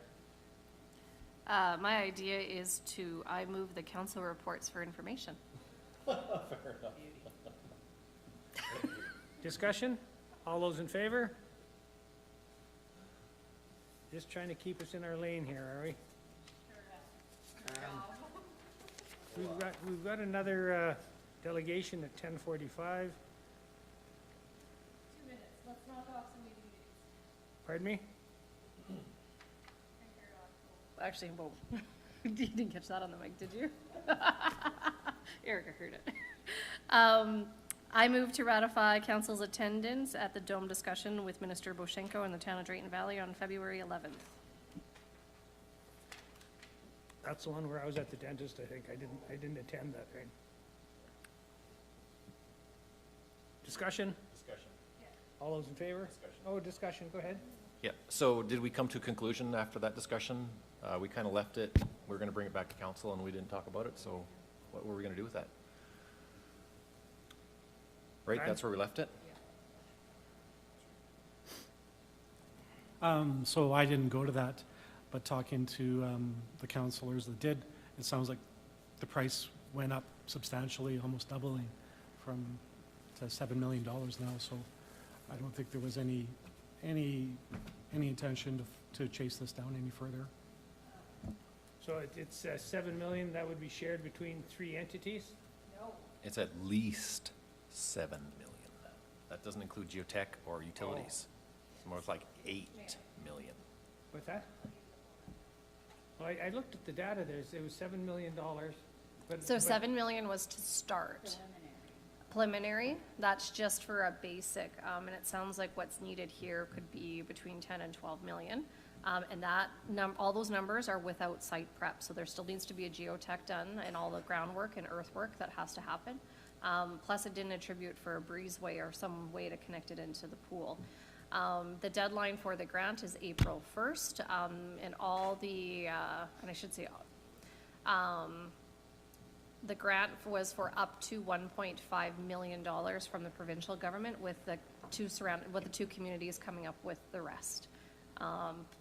It sounds like it needs to be shovel-ready in order for it to be considered, which this is not. The other piece is a nonprofit has to apply for the grant, so the town and the county can't apply for the grant.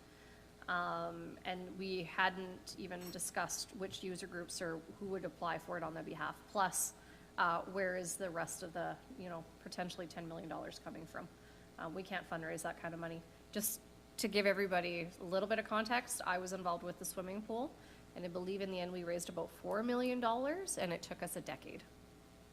So, anyways, what did come out was some good news is during budget, if we remember back in our brains, the ice plant at the Omniplex needs to be redone, and correct me if I'm wrong, administration, the price tag on that was, I had 3 million stuck in my head, but I could be wrong. I think it's 2.3.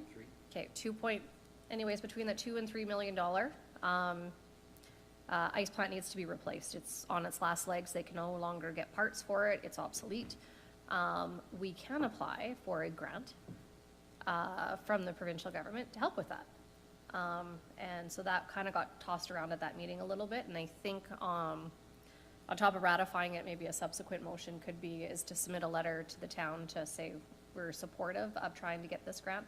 The town did let us know they are applying to FCM for a grant for the new ice plant. The GOA let us know that the grant is stackable, meaning if we got the FCM grant, we could stack it with a provincial grant. The hiccup with the GOA with the one from the province is it does need to be a nonprofit to apply again. But they do have a nonprofit within the building at the Omniplex. It's actually the curling club. So the town was going to approach the curling club with a short turnaround and see if they would just put their name on the grant so that we could apply for it. So they'd already figured out, and that project is shovel ready. They have the plans, everything's ready to go. So the biggest deterrent I saw is we couldn't do it whether it was a nonprofit or not, because it's not our land. Like, the town has to lead this if they want to do it. And then, just like they've done with all the other projects, if they want to do it, then they ask us to be a contributor, right? But, so I thought we were a little ahead of things by us approving it. We can't really approve anything. No. You know? So I do have a motion on the floor to ratify the attendance, and maybe a subsequent motion would be to send a letter of support. Someone could write it a lot more elegantly than I'm going to say, but a letter of support for the application of, I'm not even sure what that grant was called. I'll just say the GOA's grant for the ice plant. Yeah, what, sorry? Recreation grant. Recreation grant, okay. Okay, so is that where the combined heat and power unit would go, or could go, to supply both electricity and heat, right? So the electricity would help to power the ice plant, and then the heat could go to heating one of the facilities, or augmenting the heat to the pool. I don't think that had anything to do with this. No, this had nothing to do with that. That had to do all with the bubble dome stuff. Okay. Thanks, The Glenn. combined heat and power could go anywhere. Glenn? We'll have to put that aside for now. I move to go into public hearing for bylaw 1, 2, no? Sorry. Little eager beaver here. Yeah. Okay. And then just so I got corrected, the ice plant is $3.8 million. So,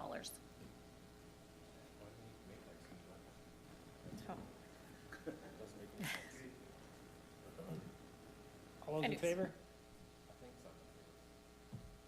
Okay, that's carried. We have another public hearing, I think. Glenn's got another motion. Oh, Glenn? Oh, not for that. Did you want to have the public hearing first, right? Oh, sure. I move to go to public hearing for bylaw 1230-26 at 10:50 a.m. Discussion, all those in favor? I should have been asking if anybody's online. Do we have people online, Tina? Yeah. Okay. Take it away then. Rezoning application 25A-014, located on pages 154 through 163 of the agenda package, has been submitted to rezone approximately 10 acres from agricultural to agricultural holdings. within a portion of Northeast 1548-8 west of the 5th meridian, which would allow for the subdivision of an equally sized parcel. The subject lands are located south of Highway 620 and immediately west of Range Road 82, from which both the proposed lot and the remnant parcel will have access. That can be seen on page 156 on the land location map. The application was circulated to external agencies, internal departments, and adjacent landowners. External comments were received from TELUS and Fortis Alberta, which advised that they had no concerns, conditions, or setbacks. Alberta Energy Regulator advised of wells and pipeline setback requirements, although none of those affect the proposed parcel. Alberta Transportation and Economic Corridors advised that the municipality is expected to mitigate the impacts of traffic on the highway system from local roads. Internal comments were provided by Public Works and Agricultural Services. Public Works does not require road widening as it has been previously dedicated, and the approaches meet county specifications. Agricultural Services advised of the soil conditions but had no concerns regarding the rezoning and subdivision. And no letters of concern were received from adjacent landowners. Policy considerations were set out in the report to Council on January 19th and confirmed that the proposed rezoning is consistent with the county's municipal development plan and the land use bylaw, and further confirmed that the lands do not fall within any intermunicipal development plan or area structure plan. So it is the recommendation that second and third readings be given to bylaw 1230-26 for the rezoning of approximately 10 acres from agricultural to agricultural holdings within a portion of Northeast 1548-8 west of the 5th meridian. Thank you.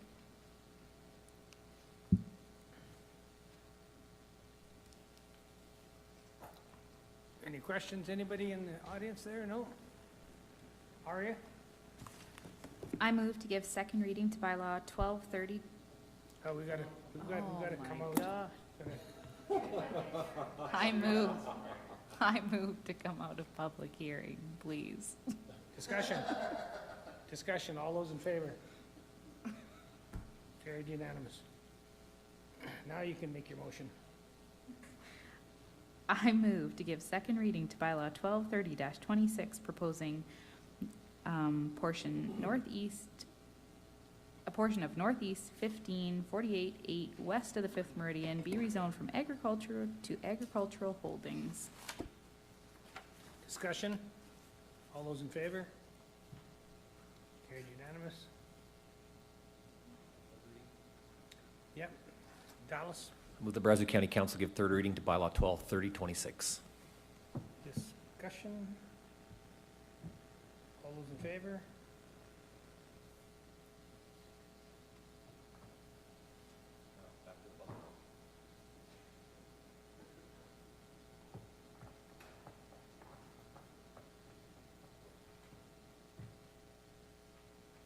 Well, there is no more discussion with the bubble dome. We're not leading it anyway. Was there anything else to be said? Just a letter of recommendation. A recommendation to who and for what?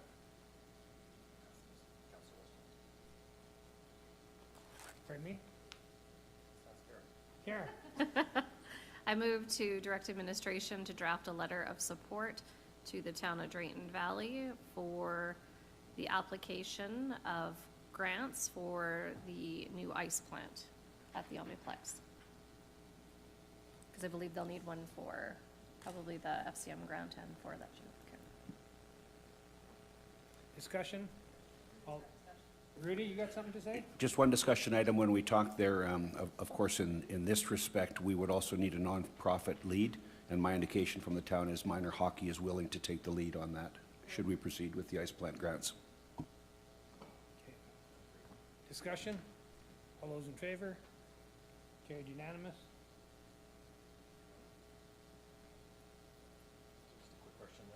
Go ahead, Dallas. All right, so I just want to make sure that the town of Drayton Valley knows that where our position is on the bubble dome, makes it absolutely crystal clear, so I hope administration will reach out to them, or will the Reeve do that, or? No, we should do it from here, from council. I'm not for or against it, it's just, it seems like the price is escalating, Okay. and we're not the drivers anyway. No, I think they're waiting for us because we're a partner moving ahead, so. Yeah, go ahead, Karen. I actually echo, Reeve, your comments. I'm not for or against this either, but we shouldn't be the ones driving this. The other piece to this too for consideration is we do have a recreation survey going out. What's the point of it if we're not gonna wait for those responses to come in and listen to what the residents are asking for? Or at least see, maybe there's something different in there, we don't know. I think this came about because there was a potential for a grant, but I think, we just need to make sure that our ducks are in a row before we commit to something. And I agree that the concern I have is the price keeps changing and it keeps going up. So my question would be is how much is this gonna, it's not shovel ready. I'm not ready to shelve it, but I don't think we should be the driver on it. And we need to do a lot more homework before something like this was to move ahead. So if there was a group in the community that come forward, typical, exactly like the swimming pool, they had a group that got together and fundraised for nearly a decade to get that new pool, so something like that.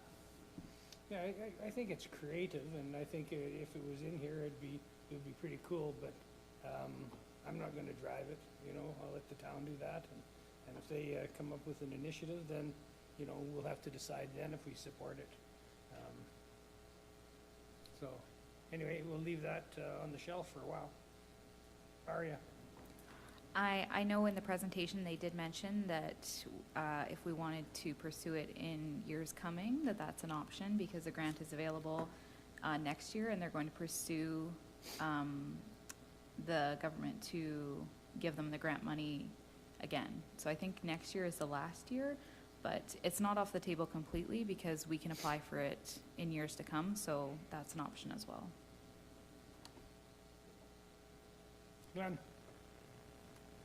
I agree with Councillor Westland that that survey is coming out, and it specifies field houses a few times in it. I don't know who all has done the survey yet, but I would encourage everybody to try to get in there and fill it out so that we've got as many submissions as we can get on that. But yeah, like I said, once the numbers came out, and it wasn't just $1.5 million required from the county, that kind of put me out of interest of pursuing this, especially, like I said, we got to get this recreational survey done first. If we're going to spend that kind of serious money, then we got to make sure that it's the right thing to do. Yeah, I never put money first. I put, is it a functional thing we need? Not whether you got the money or not, because you can always spend the money on something. Huh? What's That could be a bit of a smart-ass comment, but I'm like, if we didn't have to pay for policing, we could have our dome in a few years. Just saying. I mean, you could find a use for it if you want, but once again, it goes back to the ownership of the land and where it's gonna go. I know if you wanted to get it going for sure, just propose it, we put it out here, and the town will be all over it. Because the way annexation works, the host can just build anything and then go to the other municipality and ask for their share of the thing. That's how we have to pay to the town. They can build anything, be it they're the host, and then they come to us and we have to contribute. That's how it went with the last annexation. Completely different note, I'm excited. Unpaid gas and oil taxes, the surveys that went out to municipalities, we are only seeing 9 right now. So, sorry, I missed that? Completely off topic, but we've been pushing the unpaid oil and Yeah. gas surveys to come in at all the district meetings, and people are getting cranky because we have to keep asking every year for them for the last decade. But I'm happy to report the cutoff was on Friday, and we have 56 out of 59, or 69 reporting already, so. That's Yeah. probably a pretty good indication. I'm very happy, so kudos out to our administration. Brazeau County is not on the naughty list, but they are quite a significant amount from District 3 that are on the naughty list, who will be getting a call from the district rep to myself to get them in, but kudos to staff and administration, because that's done. Well, and the other thing is Brazeau County is really not that behind in unpaid taxes. We've got a bit, but nothing like the guys down in the Horseshoe Canyon area. And up north too, yeah. Actually, believe it or not, it's Wood Buffalo, that's our highest. Well, that's big money up there, eh? Well, and it's just peppered with wells, eh? Peppered with wells and steaming and, Okay, what have we missed here? Pardon me? Oh, it is, it's 11 o'clock, perfect timing. All right, so this is public hearing, whether there's somebody here or online for people to ask questions, if they've got some ideas or solutions to bring them forward, and we always ask you to be respectful and direct all the questions through to me, the Reeve, and I will open the floor. Hello? Nobody's online?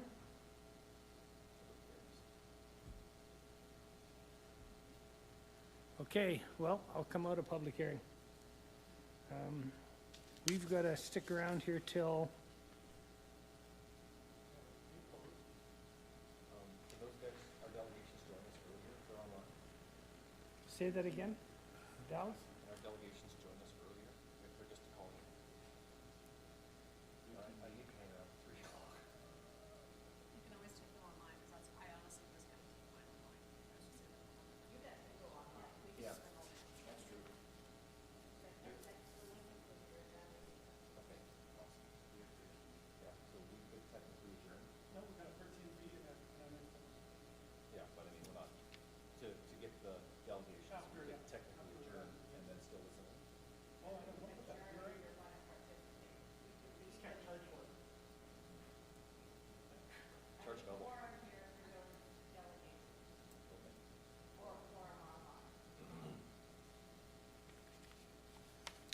I think you just leave us going straight through. Anybody bring their chessboard? Well, then we'd have to deal with you, Aria. Okay, all right, we're still in council.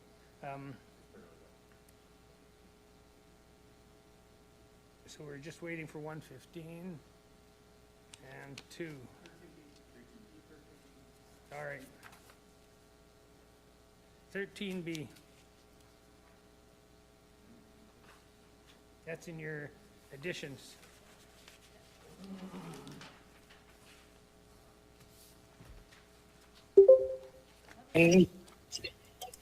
Two. All right. Hello. Hello. 13B. Hi.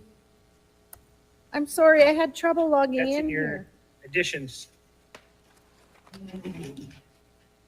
Could I do the public inquiry? Two.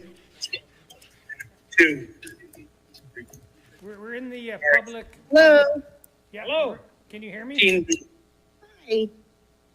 Can you I'm hear me? sorry, I had trouble logging That's in in your here. additions. Hi, my Could name I is Susan. Do the public inquiry? Two. We're in the public. Hello. Yeah, hello. Can you hear me? Can you hear what? Can you I'm hear me? sorry, I had trouble logging That's in your here. There's some background information that's coming in. Yeah, background TV. Hi. Can you shut the TV off there and then we can hear you? It's coming in kind of garbled. Uh-oh. Now what? Can you try again? And state your name right off the bat. Susan Wright Ament?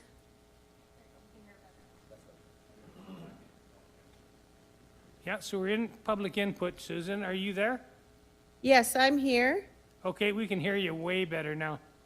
Okay, sorry about that. No problem. I'm concerned about the Moose Hill Bridge. Okay, So I just want to continuously bring it up so that it stays on top of the list of things to do.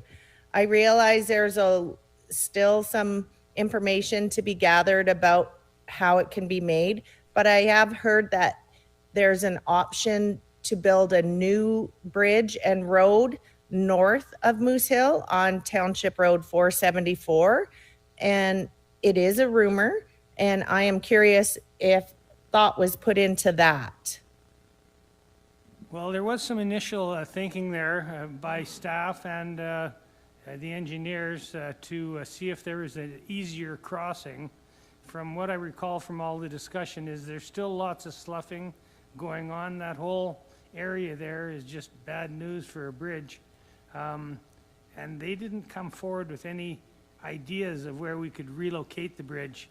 And then it comes down to how much it's gonna cost. I think 8 million, is that close? 8 to 10 million?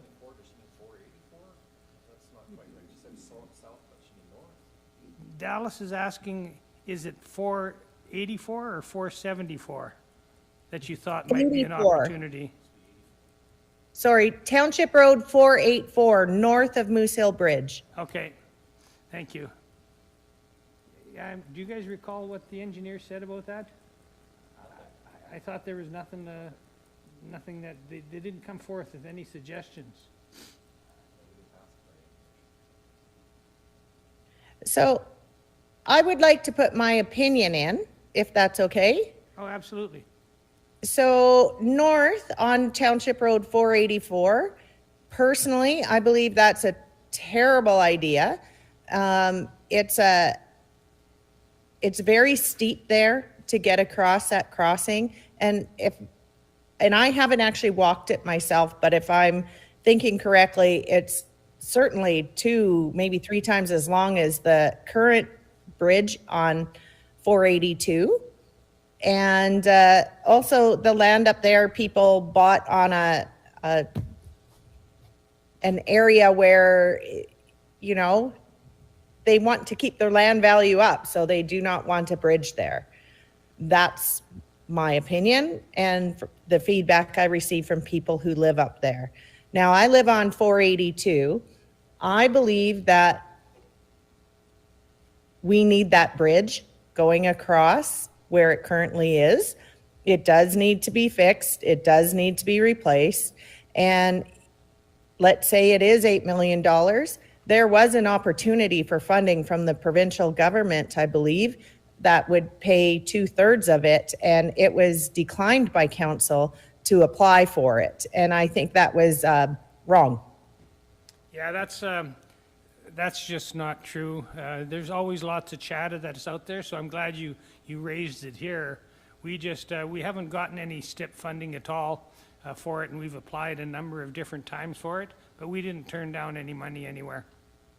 I think it was in a council meeting a few, I apologize, I don't have my notes in front of me, a few meetings ago where the opportunity to apply for the STIP funding was denied by council.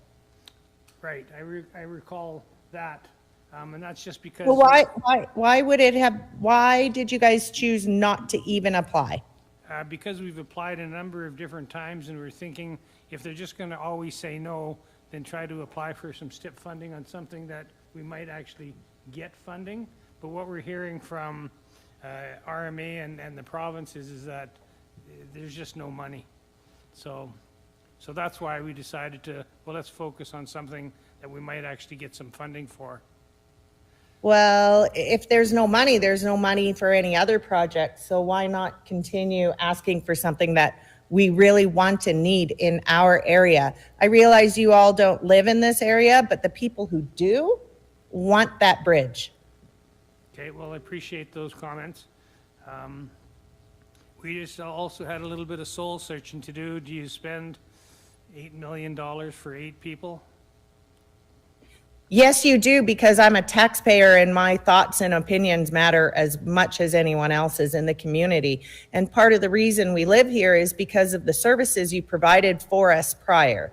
Those were choices to make us move here and become a county member, and they are still valid today. Okay, no, I wasn't saying that. So your I would like you to be as respectful to me as I am required to be to you. Right. So it's just a balancing act, and council has to take a look at what funding we have and where do we allocate it. There's a lot of important roads to go in and bridges, and for this particular one, the debate was around, do we spend 8 million for 8 people? Because we don't have the funding to do that throughout the county. Well, I would like to make a recommendation that you continue asking for funding for this, so it doesn't cost you 8 million, and the people in the community get to have the services that you offered them prior. And not build a new bridge somewhere else that would cost maybe perhaps $16 million. Yeah, I don't know, I can throw numbers around too, but I don't know what the actual numbers would be. We've spent quite a bit of Exactly, money. so we're not sure it's 8 million, exactly. Right.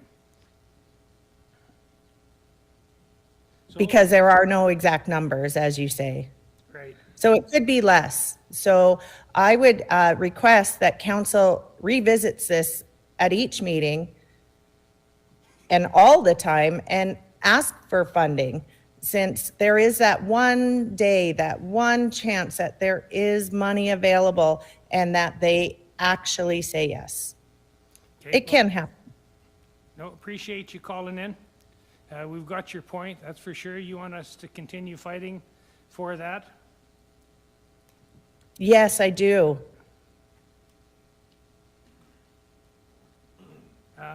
Aria, and then I'll go to Glenn. Thank you. You're welcome. So I recall the last conversation we had about this, I did, my opinion was that this November, when the STIP funding reopens, that we do reapply because we have the new parameters, with it dropping to a level 2. So that's where I stand on this. So I agree that we do need to keep trying. Unfortunately, we just have to wait now. Glenn? So I had a text message this morning from a resident in my division, Arnold Smith, and he recommended that we just sell the bridge privately. So with curiosity, I looked into it, and there's been counties that have sold bridges in the past that have been closed, and the resident wants it back open, and they've sold it for $1,000. Even this brand-new Gordie Howe Bridge to the U.S. is privately owned, right? So maybe this is something we could consider looking into, if it was gated and just the residents that own the bridge could use the bridge at their own will, or I don't know, maybe that would be an option, a way for us to get out from underneath this rock. Put some locking gates on there and just... Go ahead, Dallas. Yeah, I like the idea of the Gordie Howe Bridge. I just hope it gets connected there, right? Yeah, so my hope is that we can continue to use this structure, and it would be entirely appropriate for us to apply for a STIP grant for repair, which would cost considerably less, and we could get some more life out of this bridge for sure. And in the in between time, we could also look at replacement costs and kind of going down that road. It's a little more difficult road. It's difficult to justify $8 million there. There is only one taxpayer at the end of the day, whether it's provincial money or municipal money or federal money, still only one taxpayer. So that's something we need to take into consideration. But my hope is that we could do some repair work. STIP would fit that, and it's probably much more tangible, be much less money. So that's what my hope is. Hope to get that bridge to be opened. Did you want my engineered drawings on what I had proposed there? Okay.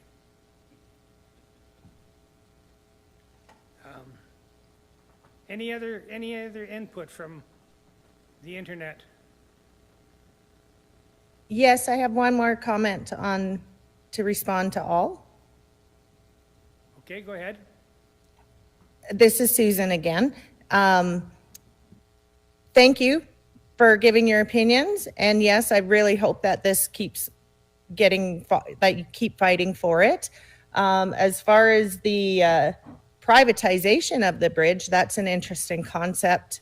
I'd be looking into it, and I'd be willing to rent, use of that bridge to the county for your county trucks to drive back and forth, which they have, weekly in the last 25 years that I've lived here. So I'd be willing to rent that out to you guys too. It's an interesting concept. I didn't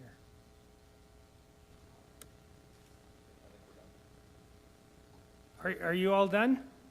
Yes, so thank you for that, and I'd be excited to see you guys at the next meeting. Okay, thanks for coming online, Susan. Thank you. Bye for now. Bye. Presentation at 1:25? 11:25. Oh, 11:25. Yeah, perfect. So he's just getting organized to go online at 11:25, so Tina will look for him. Grab a quick cigarette. Quick what? Sure. A quick what, done? This is the invitation for all the council to attend and one member to bring opening remarks at the Mental Health Symposium, February 21st, 2026, 8:30 a.m. over at the Frank Maddock High School. It'll be in the Mack Center. And this is an event sponsored by the Rotary Club. So I'll see if council's interested. I move to authorize council's attendance to the Mental Health Symposium, February 21st, 2026, at the Mack Center. Any comments or questions? I know I'm just becoming more and more aware of how many people have got issues and problems. You know, listening to Robert Saki, right? You know, his daughter at 32 committed suicide. He talked about it at the conference. I've had some neighbors here that I grew up with, and you know, the one child committed suicide, and so their best friends come up to console them, and their kid committed suicide. So there's a lot of wrecks that are out there that are absolutely tragic, and so I think it's much needed support. So Glenn has a motion on the floor. All those in favor? Carried unanimous. And if I'm going, I'll speak there. But yeah. Yeah, I'm unable to turn it up. You, pardon me? Oh, okay.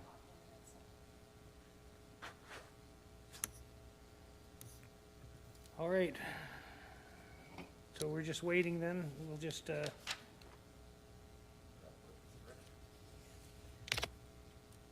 Hi, I'm sorry, I don't know how to raise my hand or ask if I can speak again. no, it was with the public input, once we close it, it's done. But feel free to join us again. Okay. Thank you. Are they ready to start there, Tina?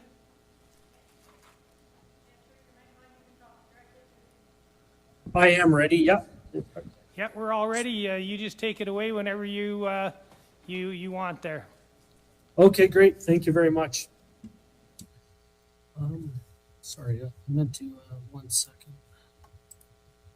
Just turn on our cameras here. There we go. There we go.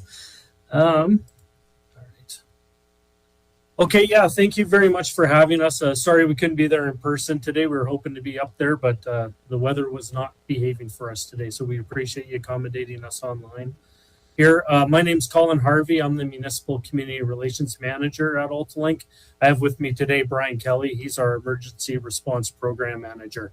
And we're just wanting to discuss our AltaLink's wildfire mitigation plan as we move into the fire season. So just briefly a little bit about AltaLink. AltaLink's Alberta is the largest electricity transmission provider. So our service territory on that map is in the dark blue area. So you can see we're in the more heavily populated areas of the province. So we service approximately 85% of Albertans with over 13,000 kilometers of transmission lines and over 300 substations. And our transmission facilities range anywhere from 69 kilovolts up to 500 kilovolts. Okay, you have And to we take a breath every deliver once the in a power while. there to Fortis Alberta, who's the major distribution facility owner in our area. And we're certified by the Electricity Canada's Sustainable Electricity Designation. Can I just as get well. you to pause for a moment? I'll get you to take a breath every once in a while so I can jump in here. Were you referring to some map somewhere? On my screen that I'm sharing, Yeah. can you not see my screen? No, we Oh, okay. Oh, I see. Sorry, my apologies. 1 second. I'm gonna try and.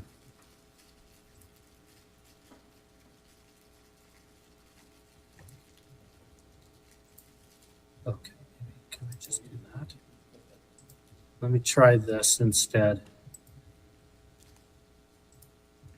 Can you see it now? Yeah, you bet. Thank you. Okay, sorry about that. Yeah, so that dark blue area is the area I was referring to as our service territory.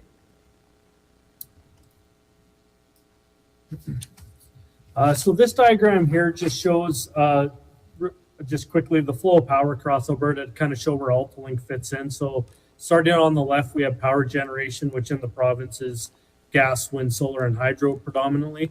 So as those companies generate electricity, it goes through their substation and gets pushed up onto the transmission system. And that's where AltaLink fits in. So we own and operate the transmission facilities. So we don't actually own the power that goes down the facilities or the towers themselves. We just own the infrastructure. So we move that power in bulk across the province to where the power is needed and deliver it then to the distribution company. So like I said, in our area, that's predominantly Fortis. And Fortis Alberta would be the ones that actually physically connect your homes, farms, businesses, etc. And then obviously in between there, you have your retailers like your Direct Energies or Echo Energy, whoever you actually purchase your electricity from. So moving into wildfires, obviously I think we can all agree they've become a lot more significant and impactful across the province and everywhere in the last few years. And I think the stats we have in that first bit kind of speak to that, where we've had more than twice the number of hectares burned in the last each year in the last 3 years compared to the average for the previous 8 years before that. So of those fires within the province, less than 10% of those were caused by electricity infrastructure. Regardless, though, AltaLink acknowledges that there is a risk that remains there, and we're committed to making sure that our infrastructure is as safe as possible when delivering that power to our communities. So with that, AltaLink's had a wildfire mitigation program since 2019, and we just continue to enhance and expand that as we learn more and work more with different partners. So this diagram here shows the components of what makes up our wildfire mitigation plan. And I'll just touch on each one and we'll kind of follow the arrows around. So we'll start in the bottom left.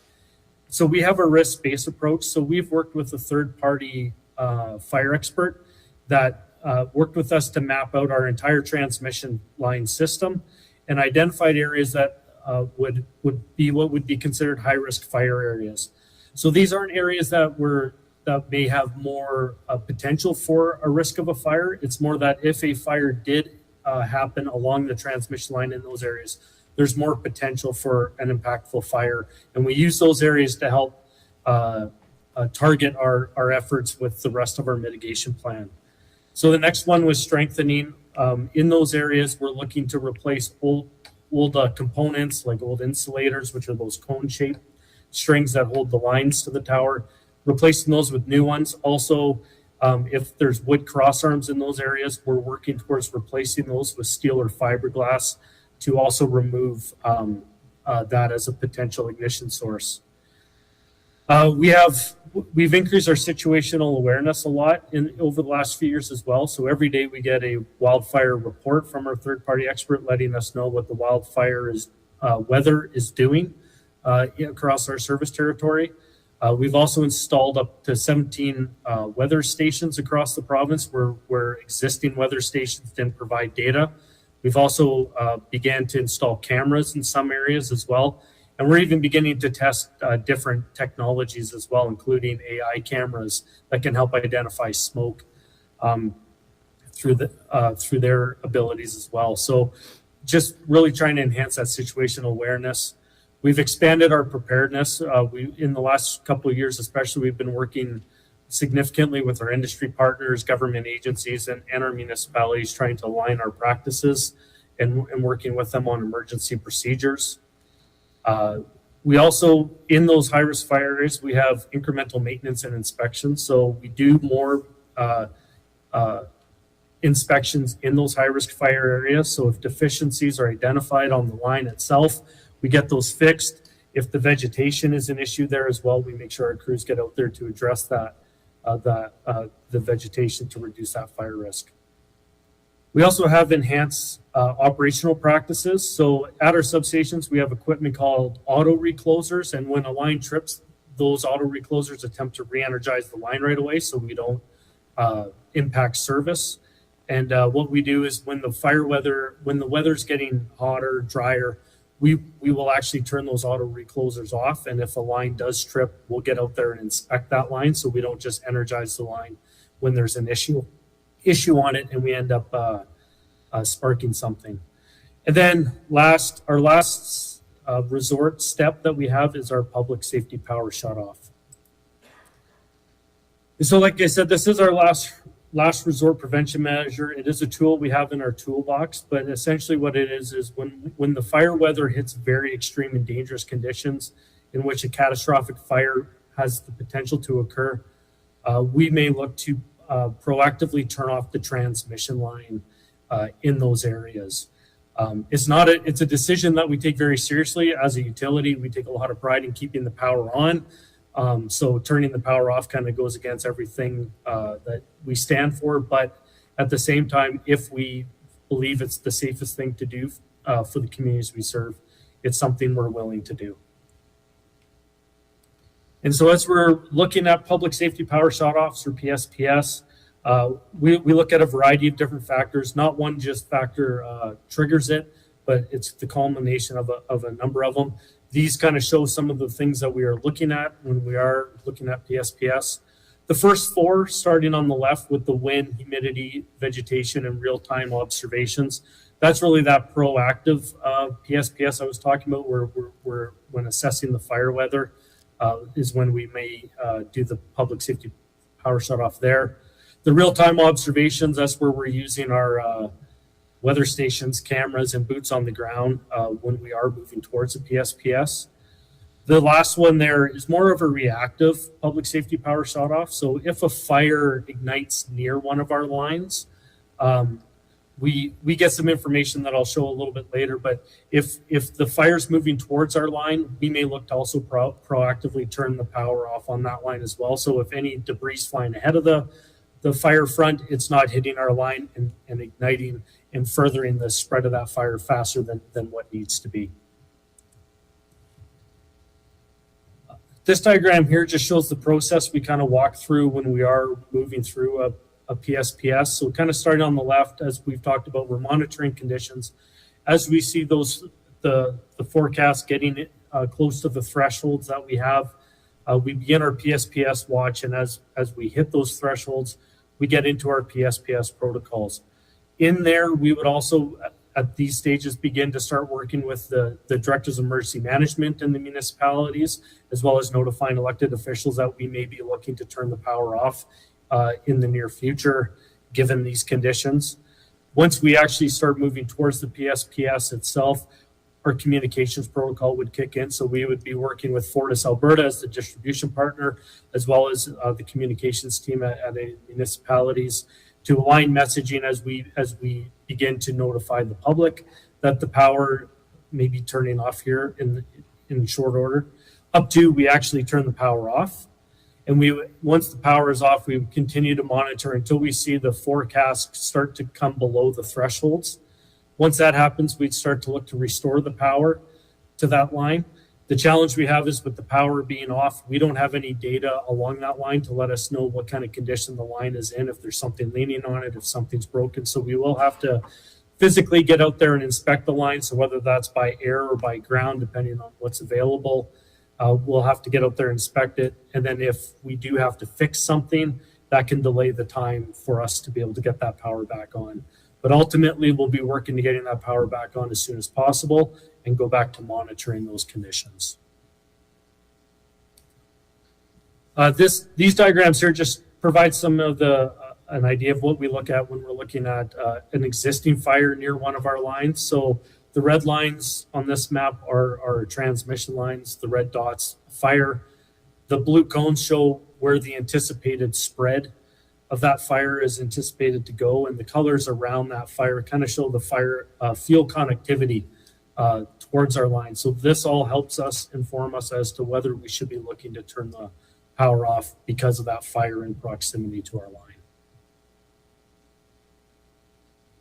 Another big piece of our wildfire mitigation program is actual outreach to the community. So every spring and throughout the summer, we run large media campaigns in targeted areas, predominantly in the forest protection area, where we use these placards that are up on the slide here. But really, what we're trying to do is provide information to the public to let them know that we have a wildfire mitigation program, what you can do yourself, information about the public safety power shutoff, as well as just messaging to ensure that people prepare for any emergency or extended outages and have emergency kits on hand at least 72 hours in advance. So we use a number of different ways to get that message out. We'll use billboards if they're available, radio ads, newsprint ads, and a large portion as well on social media. You can see we're active on a number of different platforms, so it's a good place for people to go get information throughout fire season or any time for any information about AltaLink. Another big piece is we're doing a lot of collaboration with the provincial government as well as our utility partners. So we are working with the government of Alberta and Alberta Wildfire through their Powerline Wildfire Risk Mitigation Task Force. So that work there includes supporting development of the Alberta Wildfire Mitigation Strategy, sharing data and real-time updates on wildfire conditions to enable rapid and informed operational decisions. Also last year, AltaLink, along with ATCO and Fortis Alberta, became founding members of the Alberta Wildfire Utility Coalition. So all three companies are working together on that to share best practices and advocate for reasonable and consistent industry standards to reduce wildfire and increase resiliency. And then just some contact information here for council or the CAO. If you have any questions about AltaLink or any of our transmission lines or anything, I would be your contact for that. When it comes to emergency planning, response, and coordination, Brian Kelly is our guy for that. So just providing our contact information there. And that is our presentation. We'd be happy to take any questions you may have. Thanks for that so far, councillors.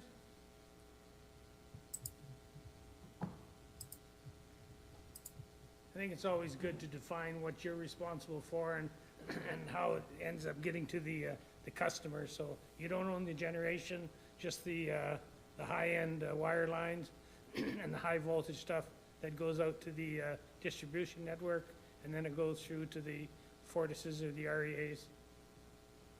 That's correct. Yeah, we only own the transmission assets, so we don't have any generation or distribution. Well, thanks for taking the time. I don't see anybody's got their hands up. Either you gave a riveting, fully educational presentation, or they were sleeping. Great. Well, thank you very much. Thanks for taking the time. All right. Thank you.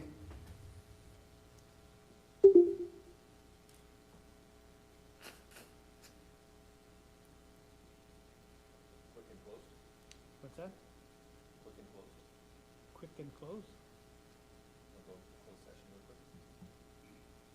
Yeah, we've got time for that, that's for sure. Okay, so let's have a motion to go in closed. You know, and maybe we'll add something to the agenda. I forgot the discussion on doing an evaluation for Rudy, whether we were gonna hire a contractor or not, so.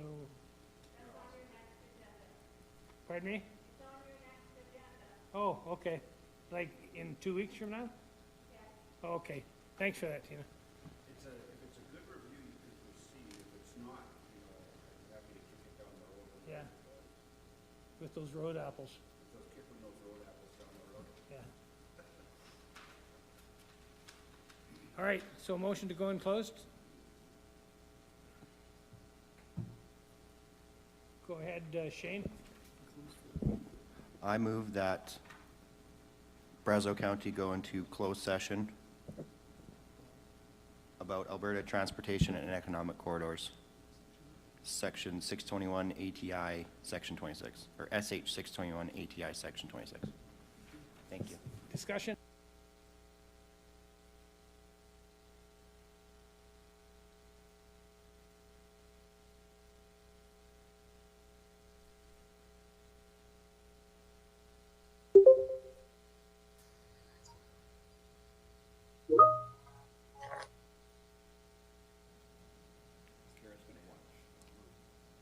Hi, Christine, can you hear us? Yes, I can. Can you hear me? Sure can. Do you want me to make you the presenter? Sure. Yeah, if I'm right up after break. You are our Absolutely. last item of the day. Oh, great. So let's make it speedy. All right, I'm just going to try and switch it over here to make you the presenter. So give me a minute. Sure, thanks. Thank you very much for accommodating virtual at the last minute. Oh my gosh, very it's much so appreciate nasty here. You made a good call. Yeah, it's not nice out there, and I very much not feeling well.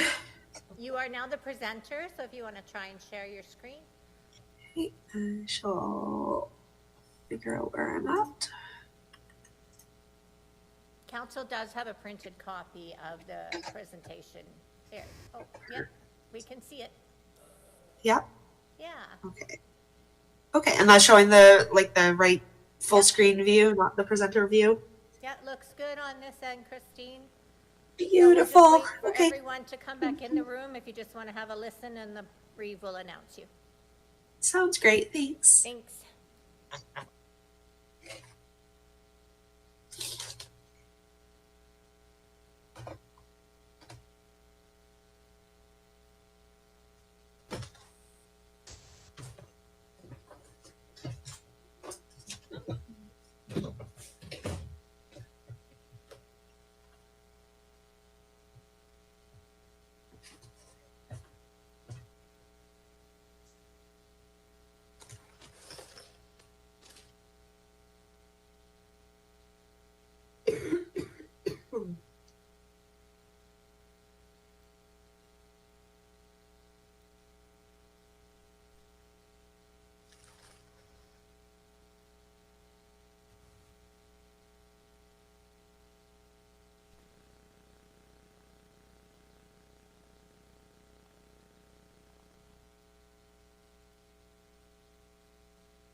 Pretty.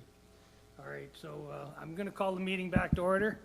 We have a presentation here by Alice Nashville and our local folks here. So who's leading this here? Nancy, or you, or are they going to lead it from there?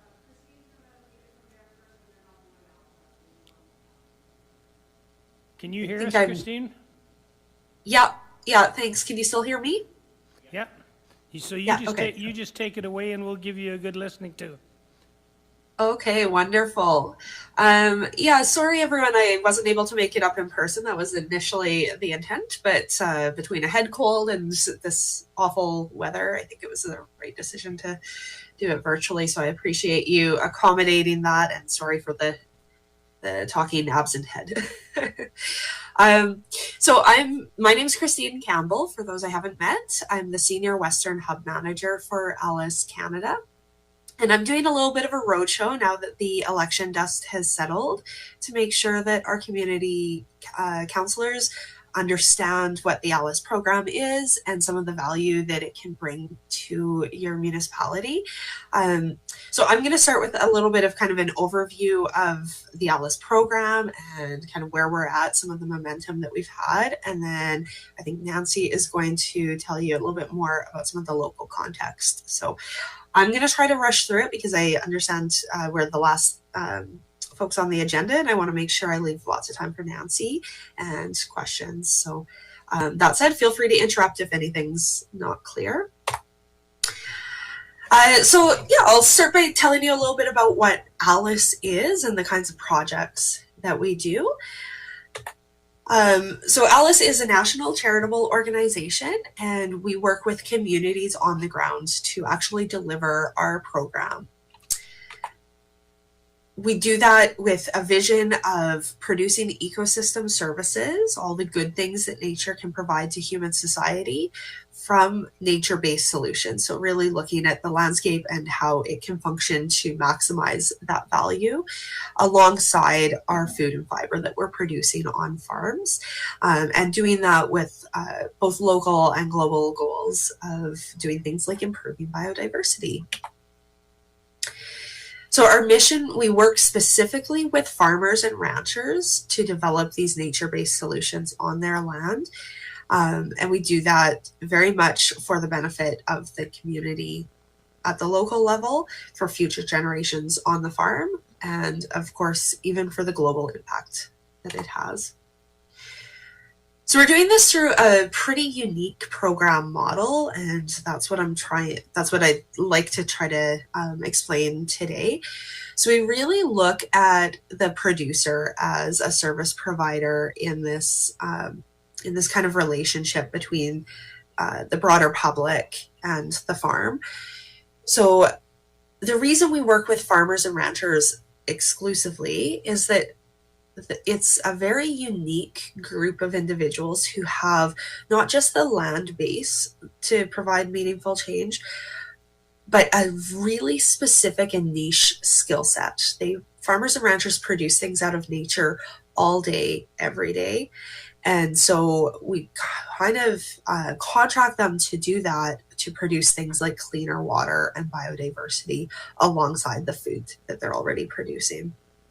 And in doing so, it really positions rural communities as large-scale environmental solution providers that is really able to scale and deliver things en masse, but also support our rural communities at the same time. And we do that through nurturing those cross-sector partnerships to make sure that that impact is scaled as large as possible. And also by quantifying the ecosystem services that are produced off of our projects. So Alice is really leading the charge in lots of different ways. We have a new water calculator that we're working on as an example to look at the value to water that's coming off of the farm from the projects that our producers are doing. By making sure that that quantification is robust and defensible and validated, it helps to build trust in the system, both for the producers and for the funders that are ultimately helping it to happen. And then that allows us to drive some investment into those ecosystem services. So we do that by targeting marginal lands. One of the biggest myths about Alice and maybe conservation programming in general is that you have to take good land out of production, in service of conservation. Alice takes a totally different approach to that. We consider the whole farm approach and think that working land really is kind of the most important ecosystem service that can be produced on the farm. We need to feed the world. But every farm has areas that are less productive for agricultural production, whether that's truly marginal lands, as in soil quality and that kind of thing, and yield and whatnot, But sometimes it can just be as simple as there's this awkward little corner that, you know, is actually too small. You can't get the tractor in there anymore. Or sometimes they're particularly environmentally sensitive areas like riparian areas around wetlands or streams. Those are the perfect opportunities for ALICE projects. So we're not trying to compete with agriculture. We're really trying to enhance it and look at that whole working landscape. And then further to that, ALICE really tries to think beyond just conserving something good that's already there. And we ask our producers to move the needle into production of ecosystem services. So they're taking actual management actions that are going to produce more things like cleaner water, biodiversity, mitigation for flood and drought, and that kind of thing. And most of our projects actually capture a suite of these services. It's very seldom that they're kind of just capturing one thing. So those are the kinds of projects we do. Within that, the actual project types are extremely diverse. Recently tried to sit down and make kind of a menu of projects and stopped when I hit 26 pages because it really is a program that is driven by the farmers themselves, and they really get to decide what will be of benefit to their operation, as well as to the broader environment. So the program itself is very driven by the people on the ground. So it starts with the farmer or the rancher. The program has really been designed to recognize not just that the nature that we're producing has value, so the fact that we have cleaner water means less water treatment costs, means healthier livestock, whatever the case may be, but that there's also value to the people who are actively producing those things. They really are providing a service, and it doesn't happen you know, just on its own. There takes active management. So that's the farmer or rancher. And so we've really developed a mechanism that helps to recognize that person or those people who are doing that work. The other piece that's unique about ALICE is that we are grounded at the community level. So our entire program has been developed around making sure that farmers can get engaged and transfer knowledge from peer to peer. And we do that through a variety of mechanisms, including our Partnership Advisory Committee, which is the group at the local level that helps to develop the program priorities, adjudicate projects, and kind of do all of the local leadership. And all of our partnership advisory committees, or PACs as we call them, are really driven by a standard set of values and principles. So we recognize that environmental activity is economic activity. So the resilience that we're building on our farms actually helps to nurture resilience and benefit for the farm operation itself, as well as for the broader community. We value collaboration over competition. Our PACs have many NGOs that sit on them that help us to develop the best possible projects. I always joke to friends who are not in the nonprofit sector that I'm trying to work myself out of a job. You know, we would love to come to a point that there's no more work to be done, but sadly that's nowhere close to the case. So there's lots of work for us all to do. There's no need to compete over that. And local solutions to global problems. So really recognizing that moving the needle in any way, it really happens. It starts at the local level. It starts with Brazeau County. It starts with the farms and the ranches. We recognize that sometimes we have to choose that long-term prosperity over short-term gains. So I might be thinking about, say, a marginal area of a crop that, yeah, maybe 1 or 2 years out of 5, you can get a decent crop off of it. Those other years, you're maybe having that neutral or maybe even a negative economic impact. Maybe there's another way to think about those lands.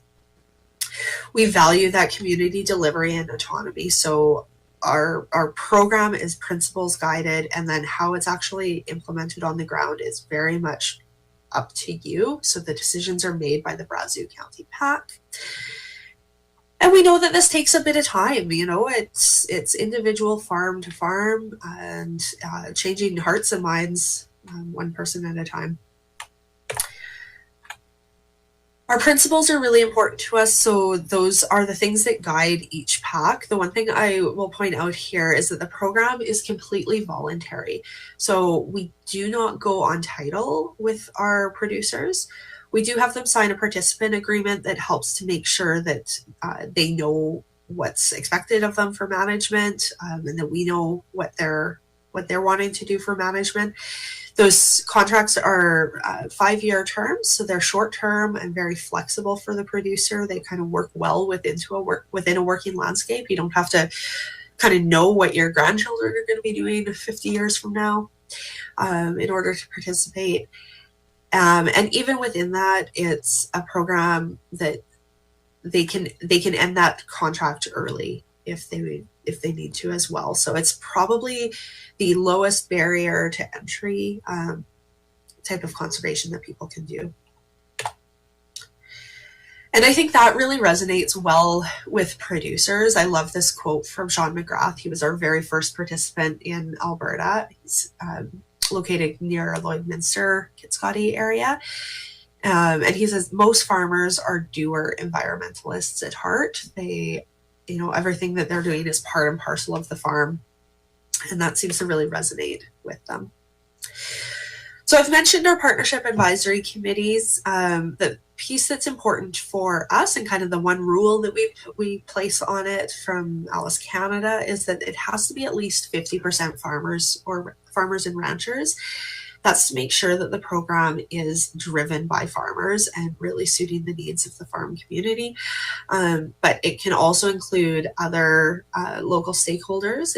In Alberta's case, it usually includes some council representatives and or agricultural service board representatives, as well as local NGOs like grazing associations, Ducks Unlimited, North Saskatchewan Watershed Alliance, and that kind of thing. And they really are the powerhouse of the program, making all of those decisions. But it's the producer themselves who really gets to get creative on their land. They're the ones that are deciding what they want to do in the first place. The PAC may make suggestions to improve their project or adapt their project to get kind of optimal benefit. That's the value of having all of that technical expertise available. But it's the producer, sorry, at the end of the day, deciding what they want to do, where they want to do it, how they want to do it, when they want to do it. So those projects are really non-prescriptive. Our only prescription is that we want them to happen on marginal farmland or particularly environmentally sensitive areas. We make sure that those agreements are flexible and accommodate the working landscape. So for example, during drought years, if say a producer has decided to completely exclude cattle from a riparian pasture to let it rest and recover, but then we have a drought and that's their only pasture left, all they have to do is call Nancy and say, hey, this is the situation, and the PAC can review that and either put their project on pause or agree that that's, you know, a good use and it's still within the management guidelines, and boom, they can go ahead. So that makes it very flexible and practical within that working landscape. And of course, the program coordinators are incredibly important in this system. So Nancy, you have absolutely, bar none, one of the best program coordinators in the Alice world. She's amazing. So she's usually the first point of contact for your producers who are thinking about doing a project. And she walks them through every step of the way and provides all the support that's needed. And then at the national level, our team is available to support Nancy and the PAC and make sure that we're sharing tips and tricks and resources, help with things like outreach and communication, fundraising, all of those kinds of pieces. So So that's great. We have this great program, but everybody always wants to know about the money part because that is the part that really, council usually has the best eyes on. So I just want to walk you through a little bit about how that works. So Alice is a market-driven approach. I like to think of it as the farmer's market of ecosystem services. Because we're recognizing that the environmental work that producers are doing has economic value, we're kind of that place where we can facilitate the producers that have the ability to produce these outcomes, cleaner water, biodiversity, whatever, and the funders who have interest in those outcomes. So we do that through I think a pretty unique payment structure. So it's kind of a two-pronged approach. The first is establishment costs. So that's getting the project in the ground in the first place, buying the fence posts, buying the wire, whatever's needed for the project. This is the part that Alice and the producer go in on together. So we cost share with that, with those establishment costs. The PAC actually gets to determine that cost share. So as a gross generalization, it's 50-50 for the producer and for Alice. But that can be adjusted if there's very high priority projects or, other funding available and those kinds of things.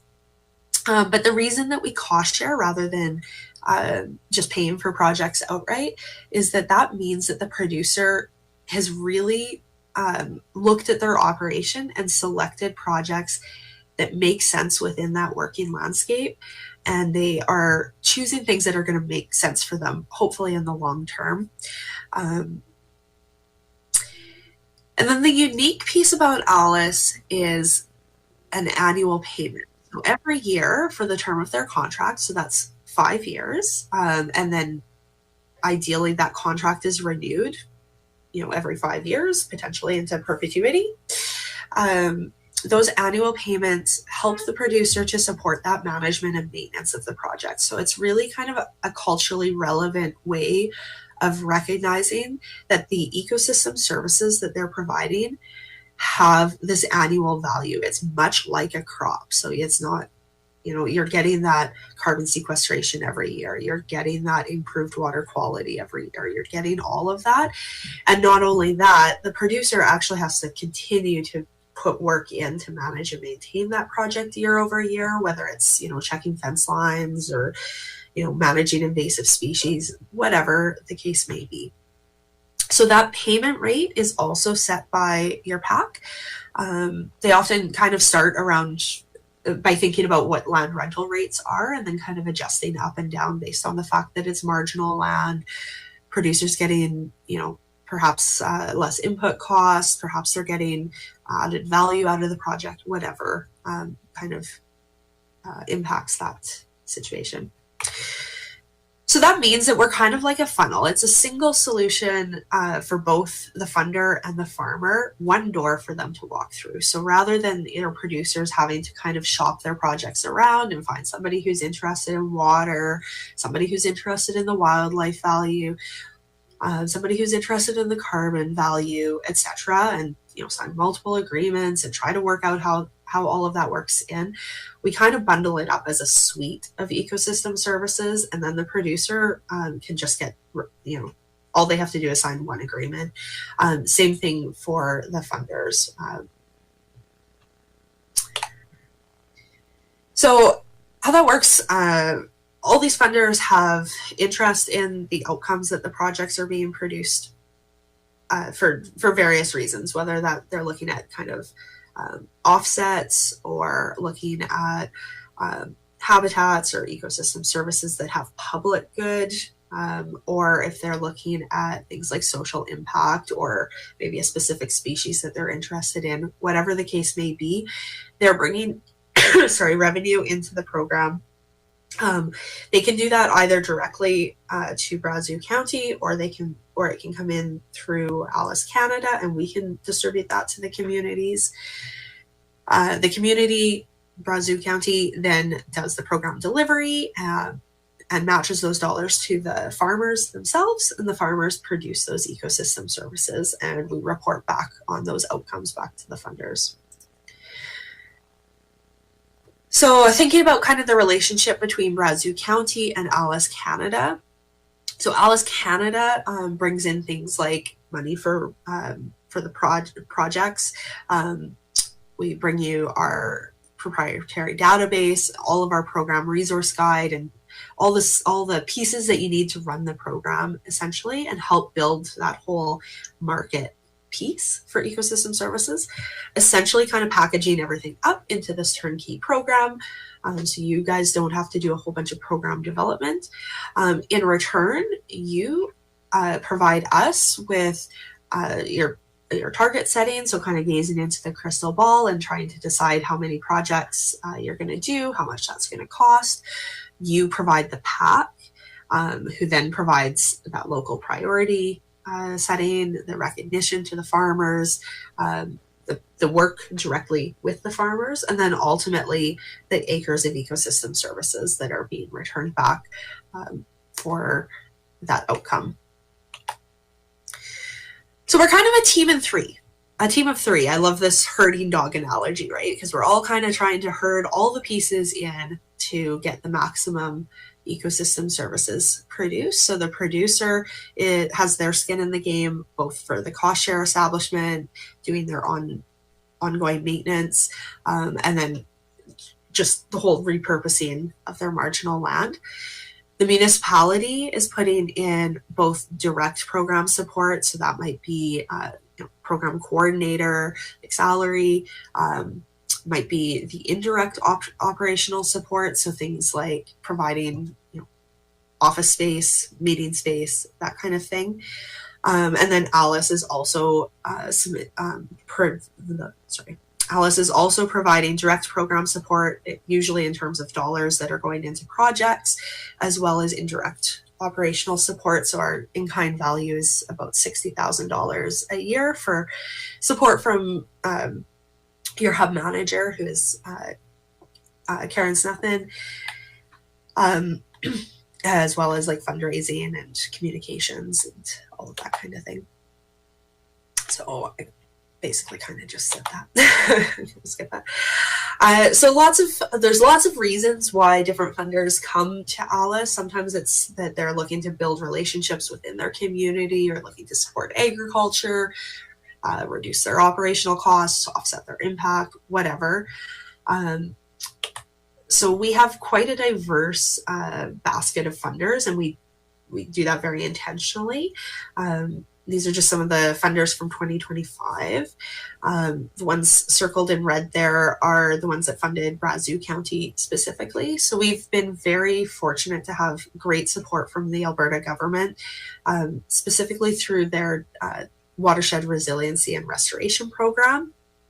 And because we're a nonprofit as well, basically we're able to reinvest our funds into program delivery as well. So that's why some came from Alice directly.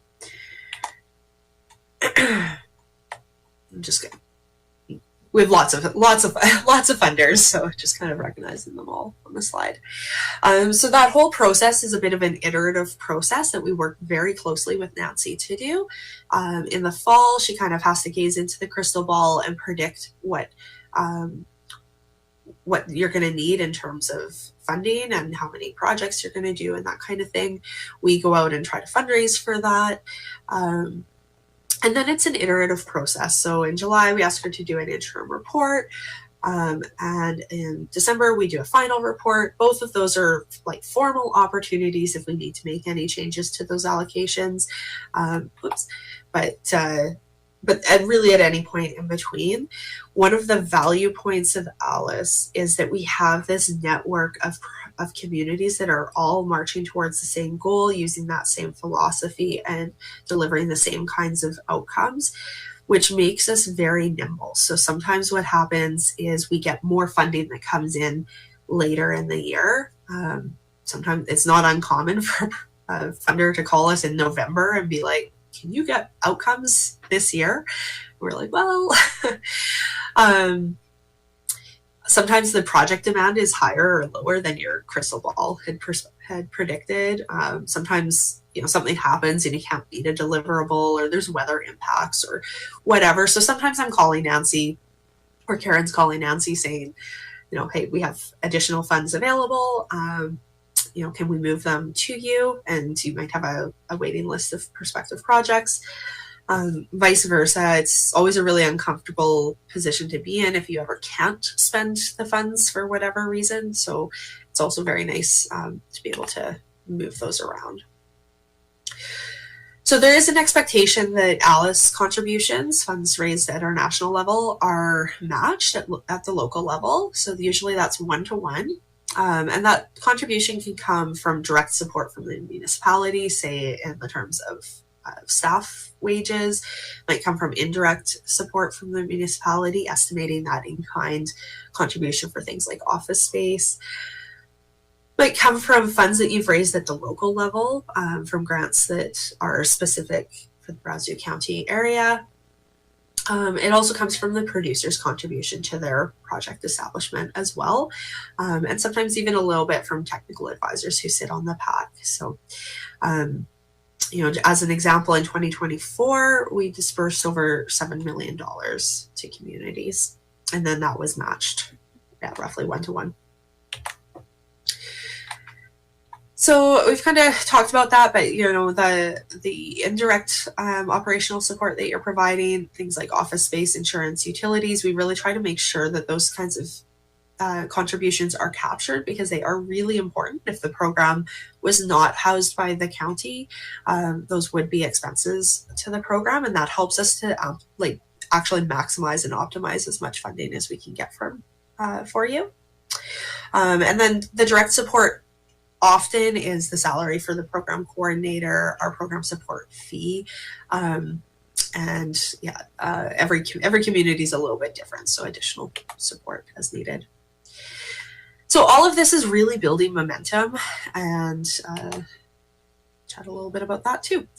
So our stats come out at the end of our fiscal year, which is March 31st. So keep in mind, these are a little bit out of date already, but as of the end of last year, so March 2025, there were over 2,000 participants in the program. Over $37 million had been distributed out to communities and reinvested into rural communities, which is pretty cool. And over 57,000 acres enrolled in ALICE. And I always like to remind people that we are just working on the marginal land. So, you know, that's actually a very impressive number because we're often talking about quite small projects that have huge impact environmentally. Here in Alberta, we're kind of leading the charge. There's 21 municipalities who are currently participating in the program. And that number is growing. We have a waiting list of communities that would like to join. And our national team has been really busy lately trying to support the program, or trying to gain more support from the program from the province. As I mentioned, they've been very supportive of us through their watershed resiliency and restoration program. In fact, the last time we applied, we actually got the lion's share. Out of a $3.5 million budget, we took home $1.9 million of that, and have been distributing that to communities. We're on target to be actually wrapping up that grant a year ahead of schedule because the demand is so high from producers. So that's wonderful. And I think that we're really starting to see this advocacy working. I know we've met with a number of ministers, Minister Schultz, the former Minister of Environment and Protected Areas. We've also met with her new replacement, Grant Hunter. We've met with RJ Sigurdsson from Agriculture and Irrigation, Minister Lowen from Forestry and Parks, and Minister Wilson, who is the former Minister of Municipal Affairs, all kind of in recent succession. And I think we're starting to see that pay off because of two different things. One is the Resilient Agricultural Landscapes program through Alberta Agriculture and Irrigation. So that's part of the Sustainable Canadian Agricultural Partnership. The money wasn't distributed via ALICE, which I think is really unfortunate because we really, I think, could have brought a lot of value from that perspective.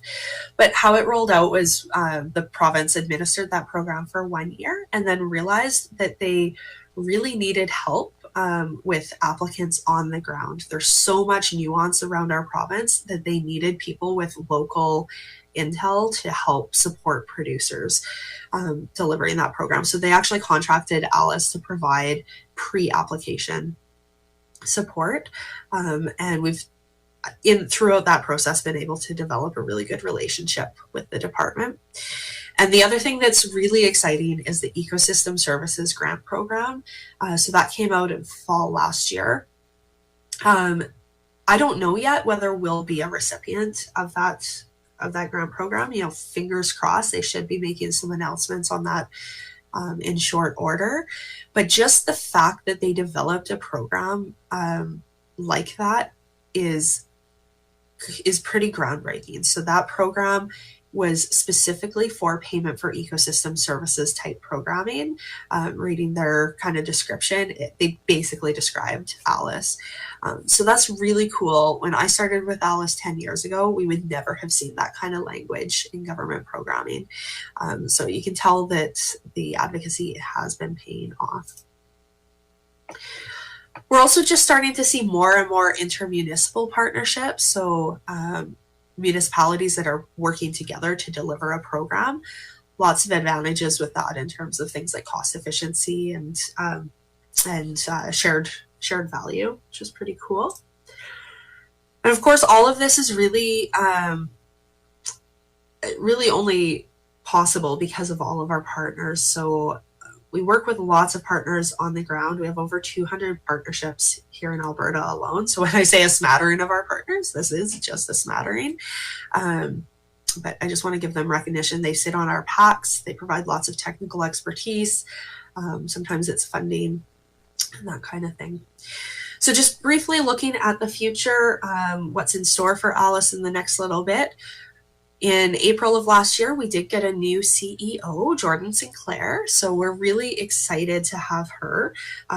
For those of you who knew Brian Gilvazy, who was our former CEO, don't worry, he is still very much involved with Alice. He's just moved into a new position of Chief Strategy Officer.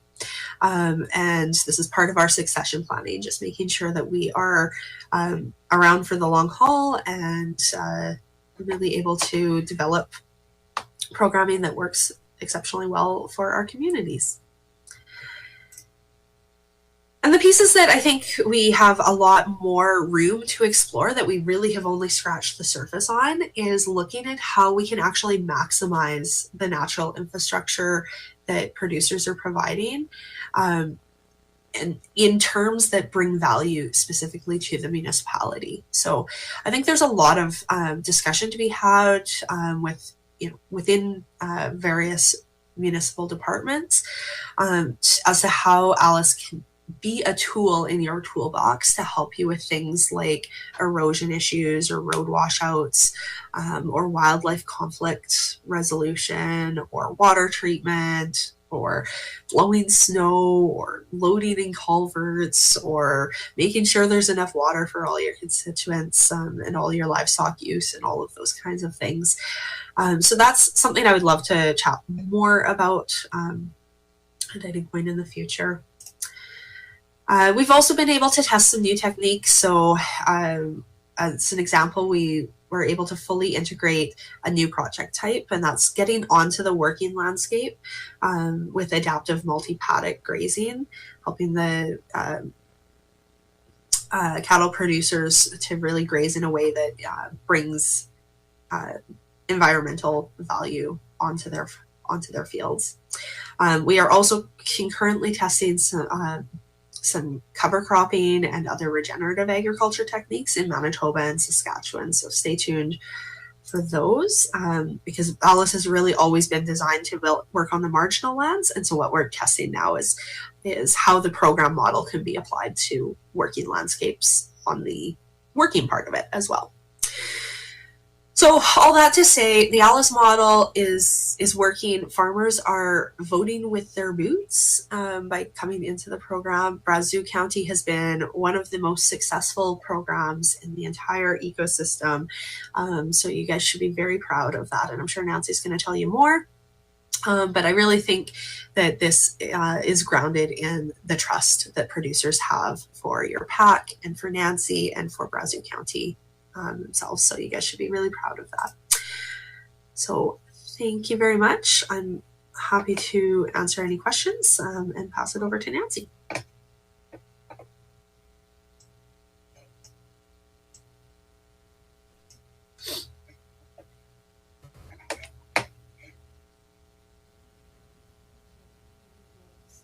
Find my presentation here first.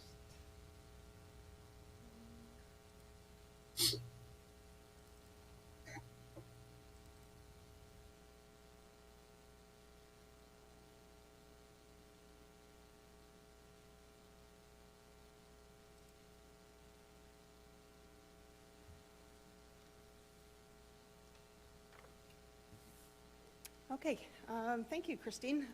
That was a great presentation, just explaining the general concept of ALICE.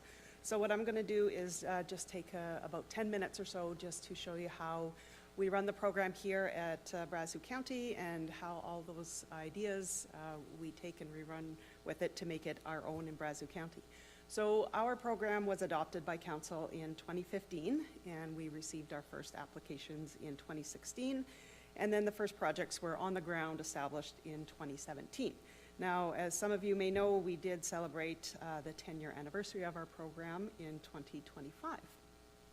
So now the beauty of the ALICE program, what I think is the flexibility of it. So as Christine mentioned, ALICE sets the guidelines and a general concept, but the county and the Partnership Advisory Committee, they really tailor it to fit the needs of our community, so we can tailor it according to priority areas or priority project types. We set the payments and the board structure as well. Okay, so as Christine mentioned, the acronyms, ALICE, it was formerly known as the Alternative Land Use Services, so basically just using the land in an alternative way. They've now shortened it to just ALICE, and the other concept is the PAC, so that's the Partnership Advisory Committee. So here's a shot of our current PAC members, and as Christine mentioned, 50% of them are made up of the local producers.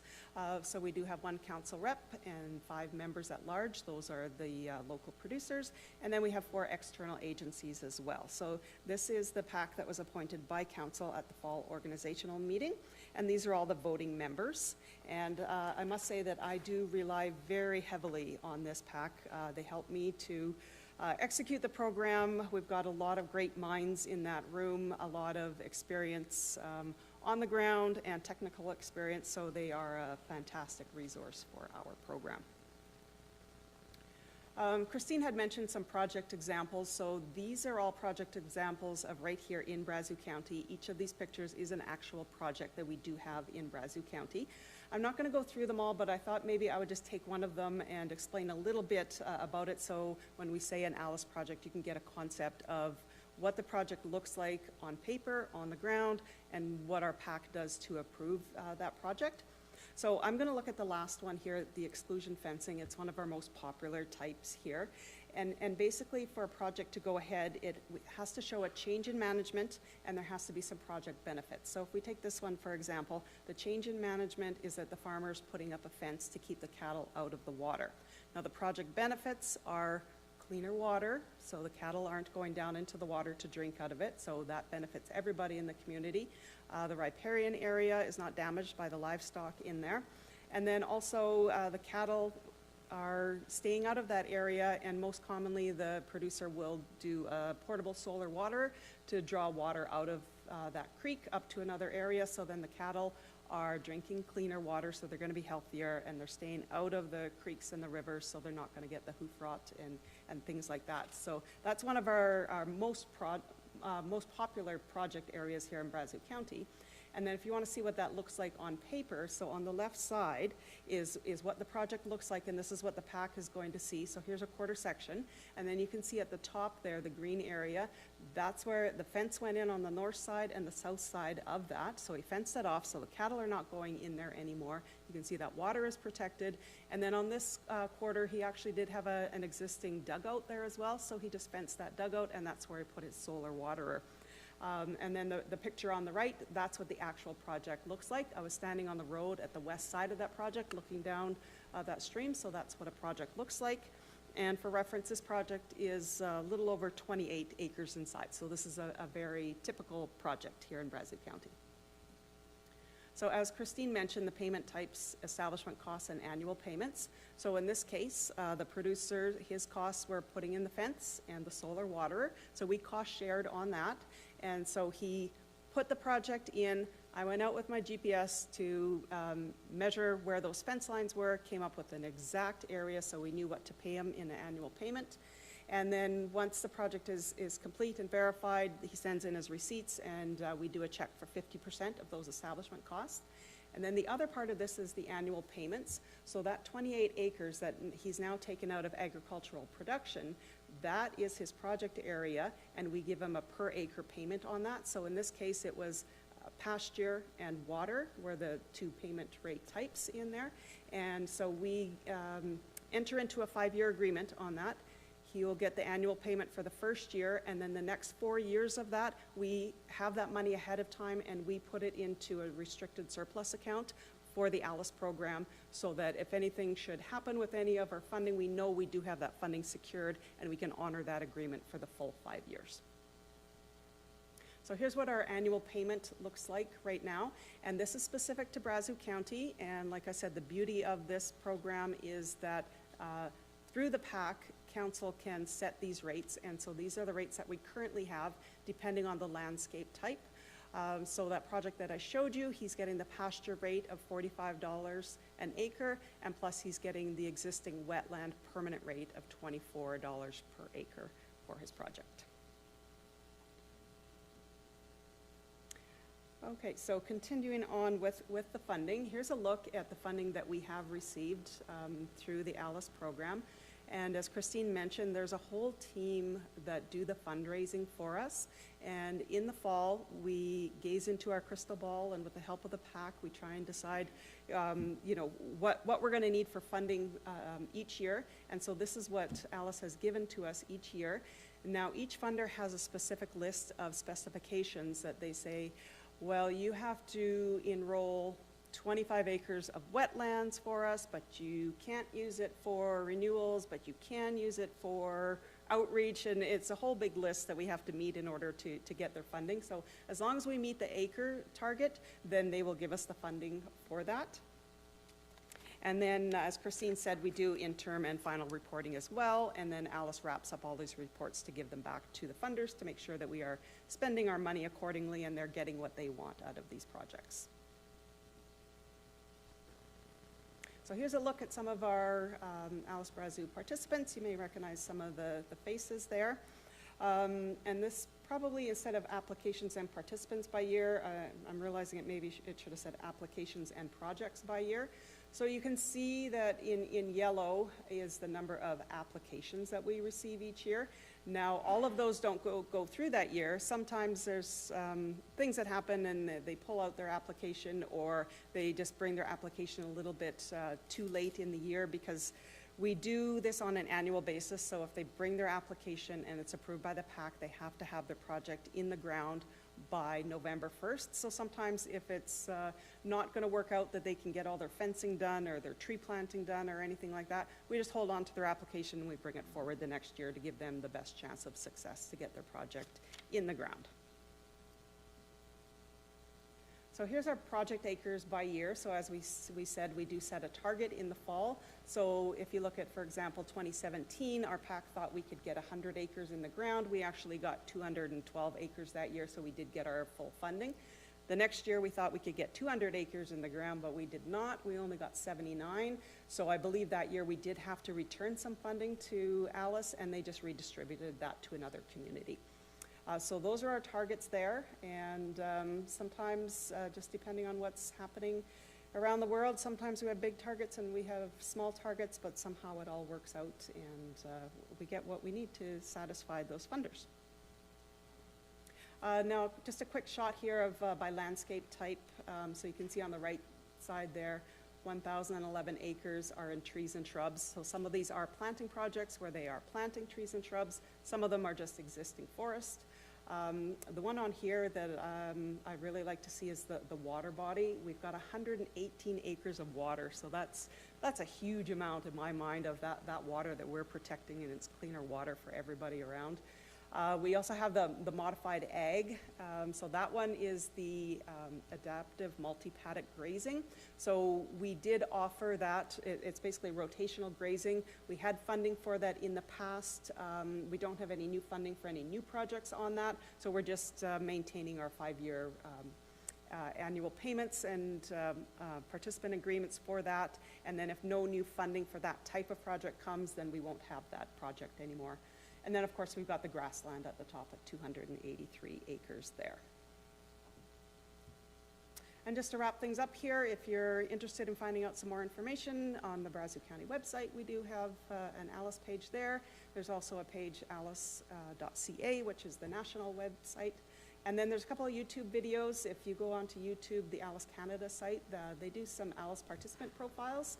And if you look through that back to 2022, you'll find Alan Goddard in that one. It's a great little video that Keith Ahlstrom did, if you want to look at that from a participant side. And then we also did one through Brazeau County here. It was a 3-part series on the producer did a little video, the coordinator did a video, and then also walking through the ALICE paperwork at that time.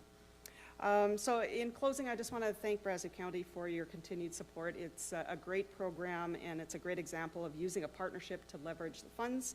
And in the end, it's just a great program for the good of everyone in the community.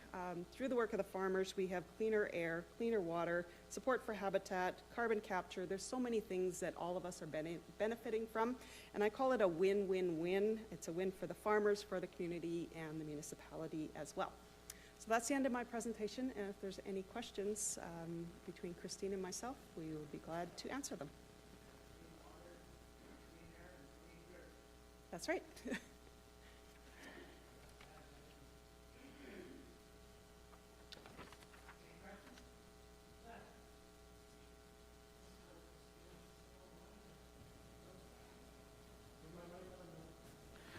Christina, you still there? Can you hear us?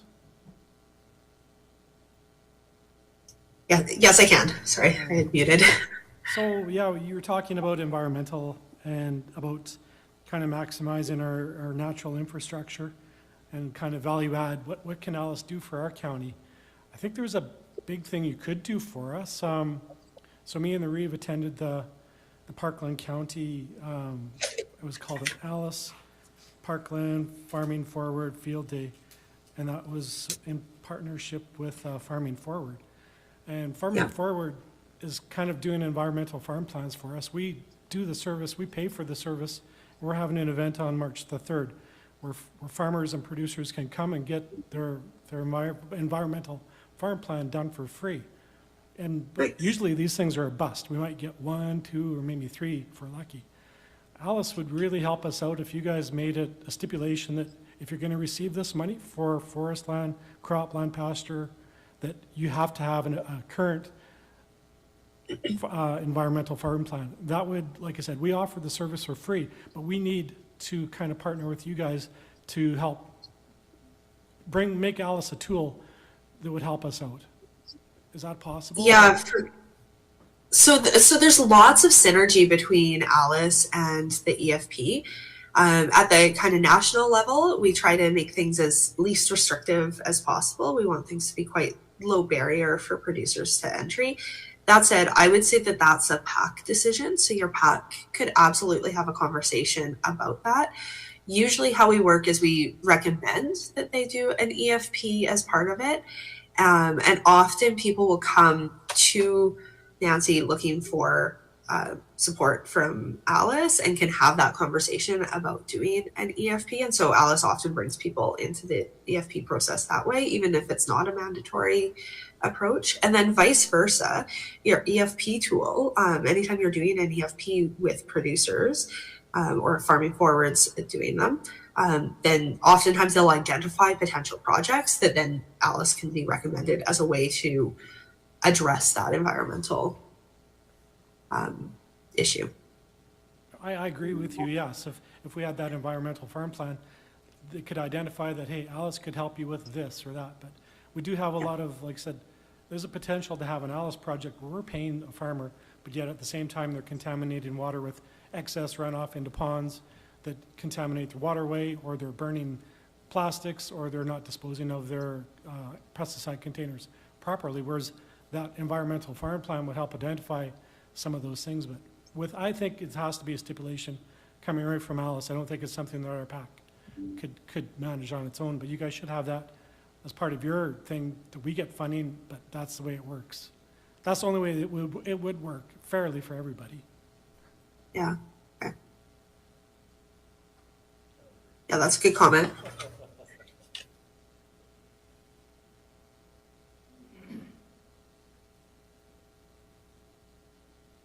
That's the best way to address this, is thanks for the comment. Not everything that Glenn says is true.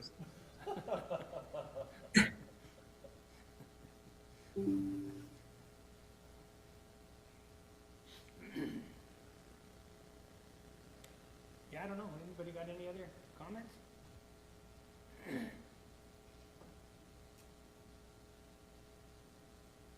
Is that scenery behind you there, Christine? Is that live? That is actually an Alice project in Alice Brazeau. Oh, cool. I don't know, Nancy. I'll buy you a coffee next time I see you if you can if you can recognize the project. That is Movald Ranches. I do remember when that was taken. Yes. So how does, for the Dave Reed Alice Award, or the award, how is that selected? Do the PACs all select that, or how does that work? How does the nomination process work? And how Yeah, do that's a you guys select that? great question. So yeah, I didn't really touch on that, but the Dave Reed Award is an annual award that we give to a producer who goes above and beyond for stewardship. That is selected by a national committee who reviews all of the applications. The PAC is often the one that's doing the nominating of the producer from the local area. Yeah. Oh, thank you. Yeah.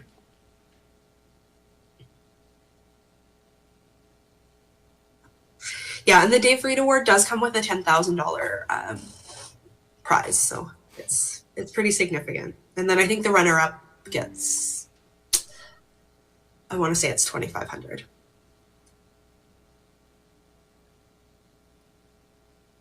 I've seen some very impressive applications. Well, I don't see any other questions, so thanks so much for taking the time, Christine and Nancy. Nancy's well-liked here, you know. She's hard not to like. I just want to say thank you very much for having us, and thank you very much for supporting your Alice program. As I said, you guys are absolute superstars in the Alice world, so keep up the great work. Thank you.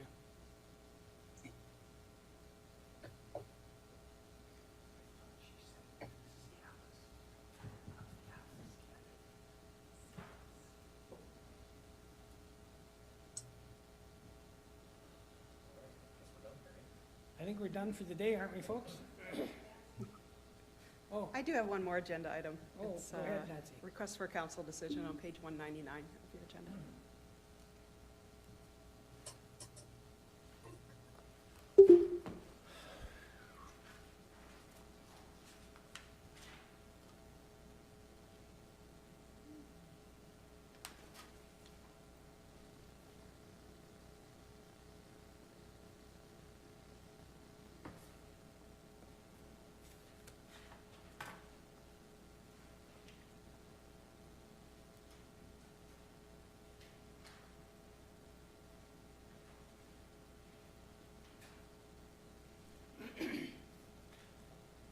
So there's a recommendation there, if you see it there, Glenn.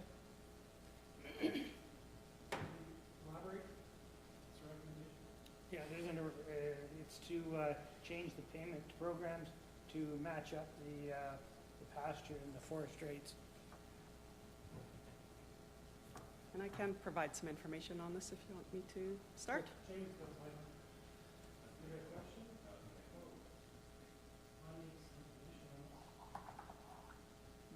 he needs just more detailed information, yeah? Yeah, you bet.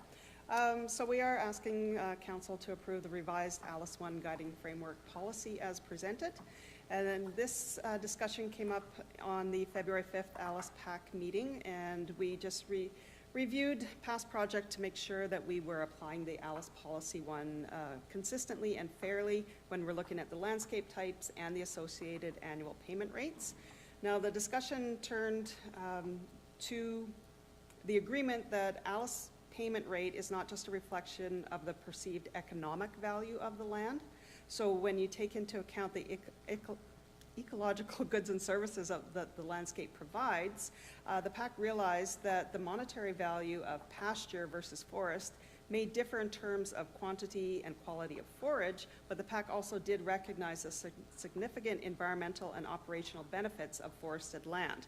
So these include carbon storage, protection for livestock from weather extremes, wildlife habitat for birds, small mammals, and ungulates, and the ability to rest other pastures by allowing livestock to browse shrubs. And an interesting point came up that in the event of drought conditions, forests are actually very valuable because they can provide more stable forage production during drought conditions because the tree cover helps retain moisture through shade and cooler temperatures. So as a result of that, we want to encourage participants to recognize the value, the environmental value of their forested lands, and to manage and maintain the tree stands rather than clearing them. And this approach provides a broader benefit to the community as a whole. Now, there are a few projects that have the current forest existing rate applied, but since they are already in 5-year agreements, we would leave those alone, and then we're looking to increase the forest existing rate for any new projects or any renewals that come forward. So in summary, we are asking for council to consider increasing the forest existing rate to $45, which would match the value of the pasture rate. And if you turn to page 207, which is the Appendix A of the schedule of the policy, you can just see the changes there to $45. And one point I want to point out on this policy that we've had since day one in 2016 when we made this policy is the very last statement on that page that says, payment rates are not solely based on the land's ability to create traditional agricultural production, but also includes value created for environmental stewardship. So our PAC was unanimous in their thoughts that we really need to value our forests higher, and so that is why they wanted to increase that rate to $45 per acre.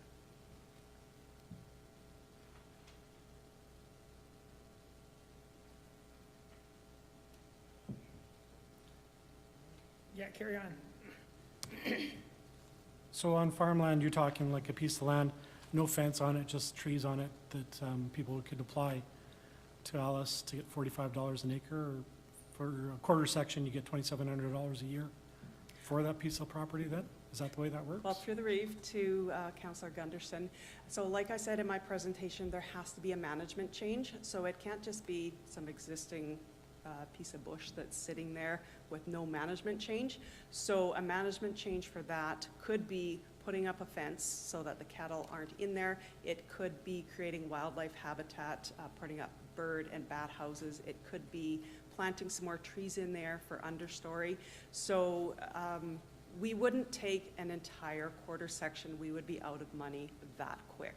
So in this case, there would have to be a delineation around a part of that forested area, and the PAC would have a decision to make of how much do we want to enroll in there. So it may just be, 20 acres of that they'd be willing to enroll, but they wouldn't take the whole 160 acres. We'd be out of money in no time.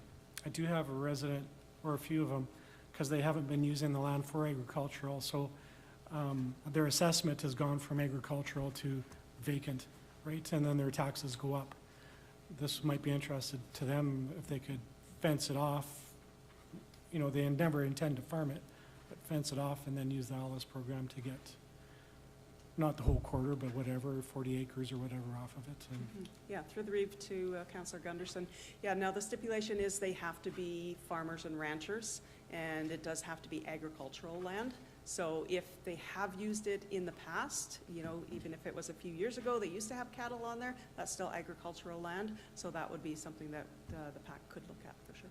Yeah, was agricultural land at one time, right? But they haven't used it. The fences fell down, so the assessor comes out, and there's no cattle in there, so then their taxes went up substantially, right? But this would be a way to mitigate those taxes. I see that, okay? Take her away, Shane.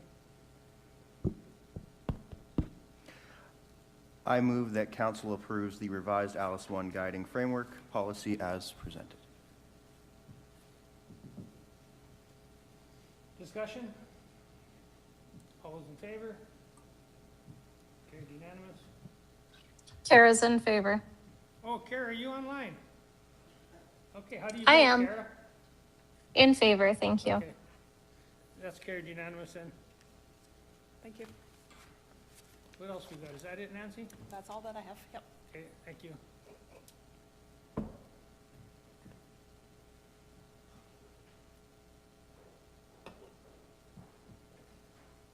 We just need a motion to adjourn? Shane? Let's see if I can redeem myself. I move to adjourn at 1:56 PM. All those in favor? Carried unanimous. How do you vote, Kara? Kara's in favor. Okay, thank you. Thank you.